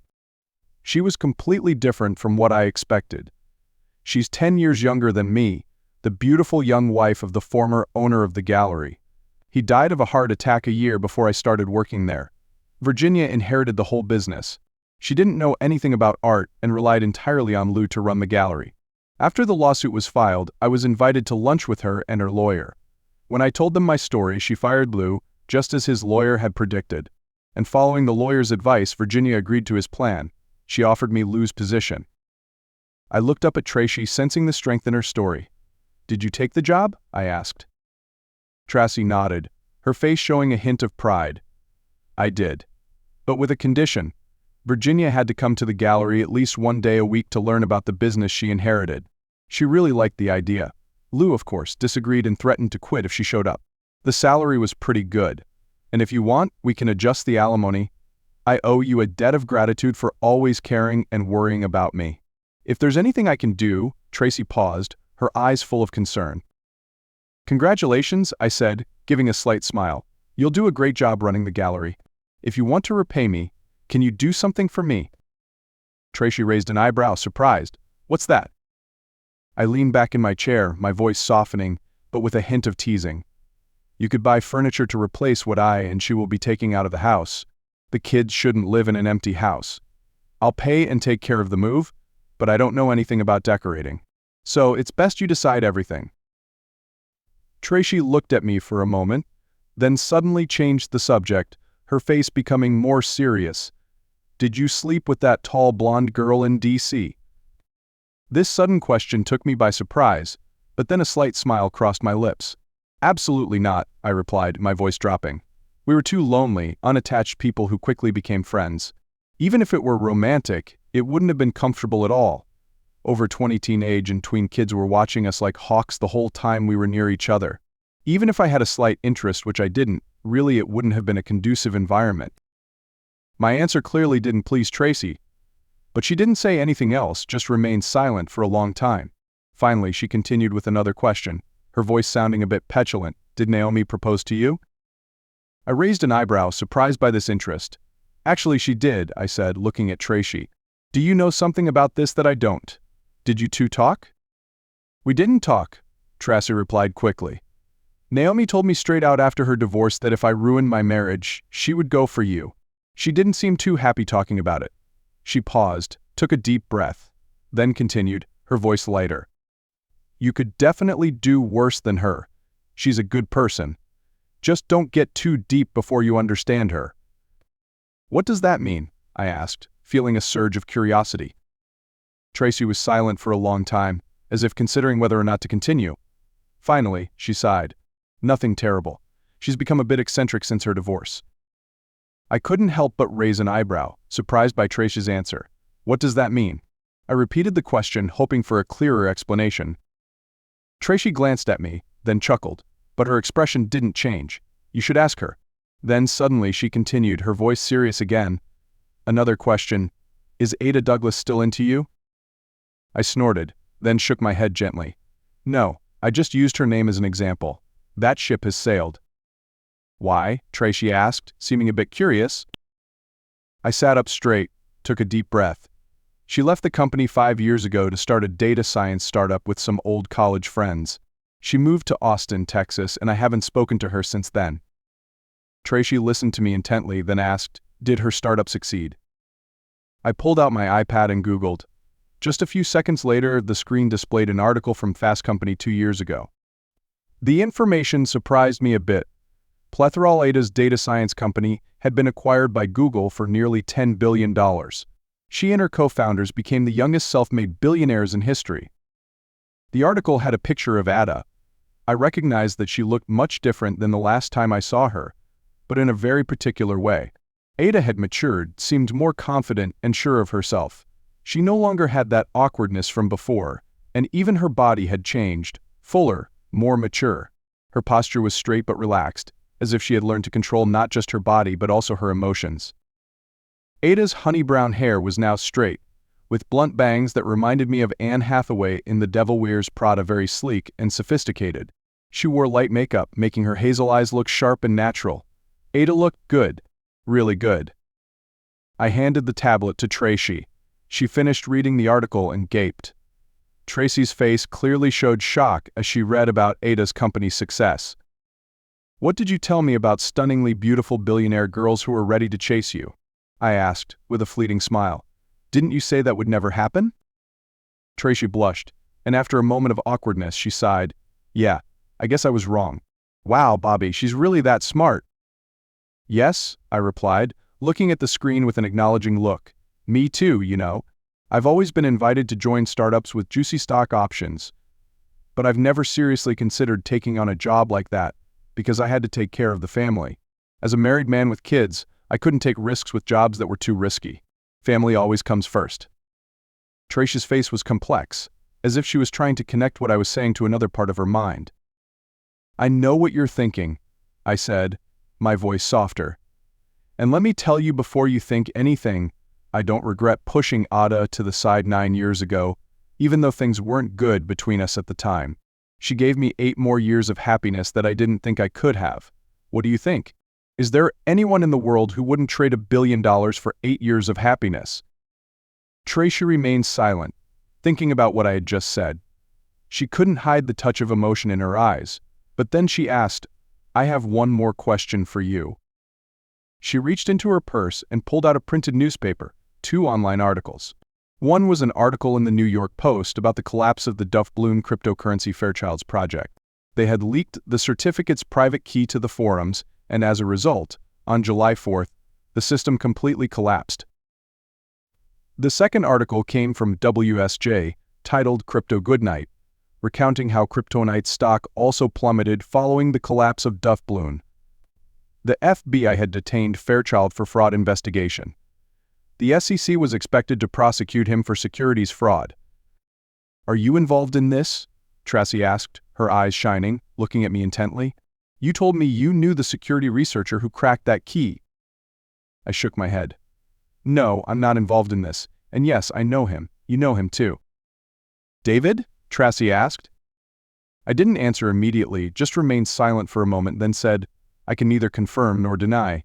But I can say this, I knew this was going to happen.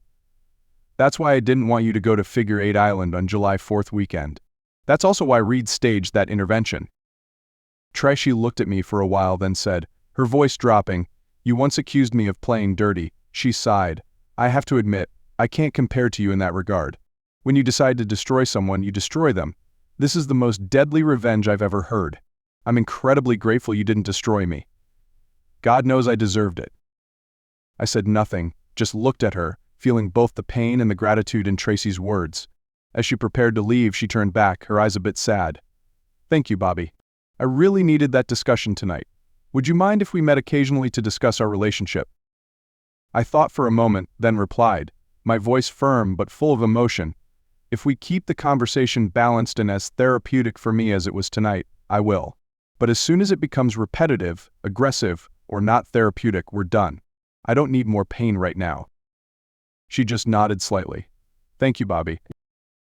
I watched her leave, my gaze following her for a long time. "You mean a lot to me, Tracy," I said softly, trying to stay calm, but inside me, the feeling was like a wave crashing against the shore. Her voice, tinged with sadness, echoed from the doorway. "I'll always regret the decision not to go on that trip. Not just because of what the trip did to us, but also for missing out on those precious moments with the kids. They were so happy the whole time. Every night they called me, telling me funny stories about their first crushes, about Mari's first kiss." Her distress was so clear that I decided not to respond. On Monday night, I sat down for dinner with Tracy and the kids at our old house, where everything seemed to remain the same. But no, tonight would mark a turning point in our lives. Tracy and I had mutually decided to tell the kids that we were getting divorced. This wasn't a big surprise for the kids. They knew this would happen sooner or later, but it didn't make it easier. Mari, our eldest daughter, was not gentle, and as soon as we began, she quickly found a way to get to the root of the decision. "Mom, why? Why is this happening?" Mari asked, her voice full of confusion and worry. Tracy, in a way that surprised me, decided to take responsibility. She took a deep breath, then looked straight into her children's eyes, and said clearly, "I won't tell you the details, and honestly, it's not your business, but it's all my fault. With my work, I became increasingly distant from your father. I developed a relationship with someone inappropriate, and I broke your father's trust. During that time, I took your father for granted. I no longer appreciated him." The room was silent for a moment. Mary stared at her mother, unable to control her curiosity. "Mom, just answer the question. Did you cheat on Dad?" Mari's question was like a fatal blow, directly into my heart. I felt I couldn't stay out of it anymore, and immediately spoke, "Mari," in a warning voice, just as Tracy said a soft but firm, "Yes." It was a truly tense moment. I could almost hear the sound of a pin dropping to the floor. All of us, Tracy, Mari, and me, were silent, not knowing what else to say. The air grew heavy, as if everything was changing too quickly. I lowered my legs, regaining my composure. "Mari, this is between your mother and me," I said, trying to keep my voice steady. "As your mother said, it's not your business. But always remember this, it takes two to tango. Our relationship has been deteriorating for about a year, to the point where we can't go on. None of us handled this situation well." Mari still looked at me, her eyes full of questions. I gently continued, "Your mother never cheated on you physically. You know that. What happened was enough for us to not be able to stay together anymore. If you feel like you need to blame someone, blame your mother, because she made this decision." The whole room fell silent, and I felt the weight of my words. But I knew we couldn't ignore it. We needed to face the truth, however painful. Then I turned back to look at the kids, and said with all the seriousness I could muster, "The most important thing is that you know that both your mother and father love you dearly. We will try to maintain a friendship and try our best to always be present in your lives. I don't look further. Don't try to blame or delve into what happened. It's not good for anyone." Tracy looked at me, her eyes full of gratitude but also a bit of pain. I knew she understood that things wouldn't be easy, but we both knew this was necessary. We continued to discuss how we would co-parent after the divorce and how they could live in the most stable environment. Although not happy, the kids seemed to understand that this might be the best way, at least compared to other children whose parents divorced. And then, in a subdued atmosphere, we drafted the announcement of this decision together. Having the kids participate in writing the announcement was an initiative of the co-parenting counselor we had contacted. This helped the kids better understand the situation and how to communicate to their friends, family, and the outside world about what was happening in their family. After completing the announcement, both Tracy and I posted it on Facebook, changing our relationship status to separated at the same time. For me, that was the official moment of closing a chapter in my life. I considered it the end of my first act as an adult. I looked at Tracy and sensed she finally understood that, and when she understood, she let go. And me. I continued to enter the second act of my life. I started engaging in sexual adventures, a life I never thought I'd pursue before. But then, sometime later, I dragged Tracy into that adventure, but not in the role of husband and wife. We found new love, each of us one, and then we remarried. Naomi was ultimately responsible for everything, but that's a whole different story.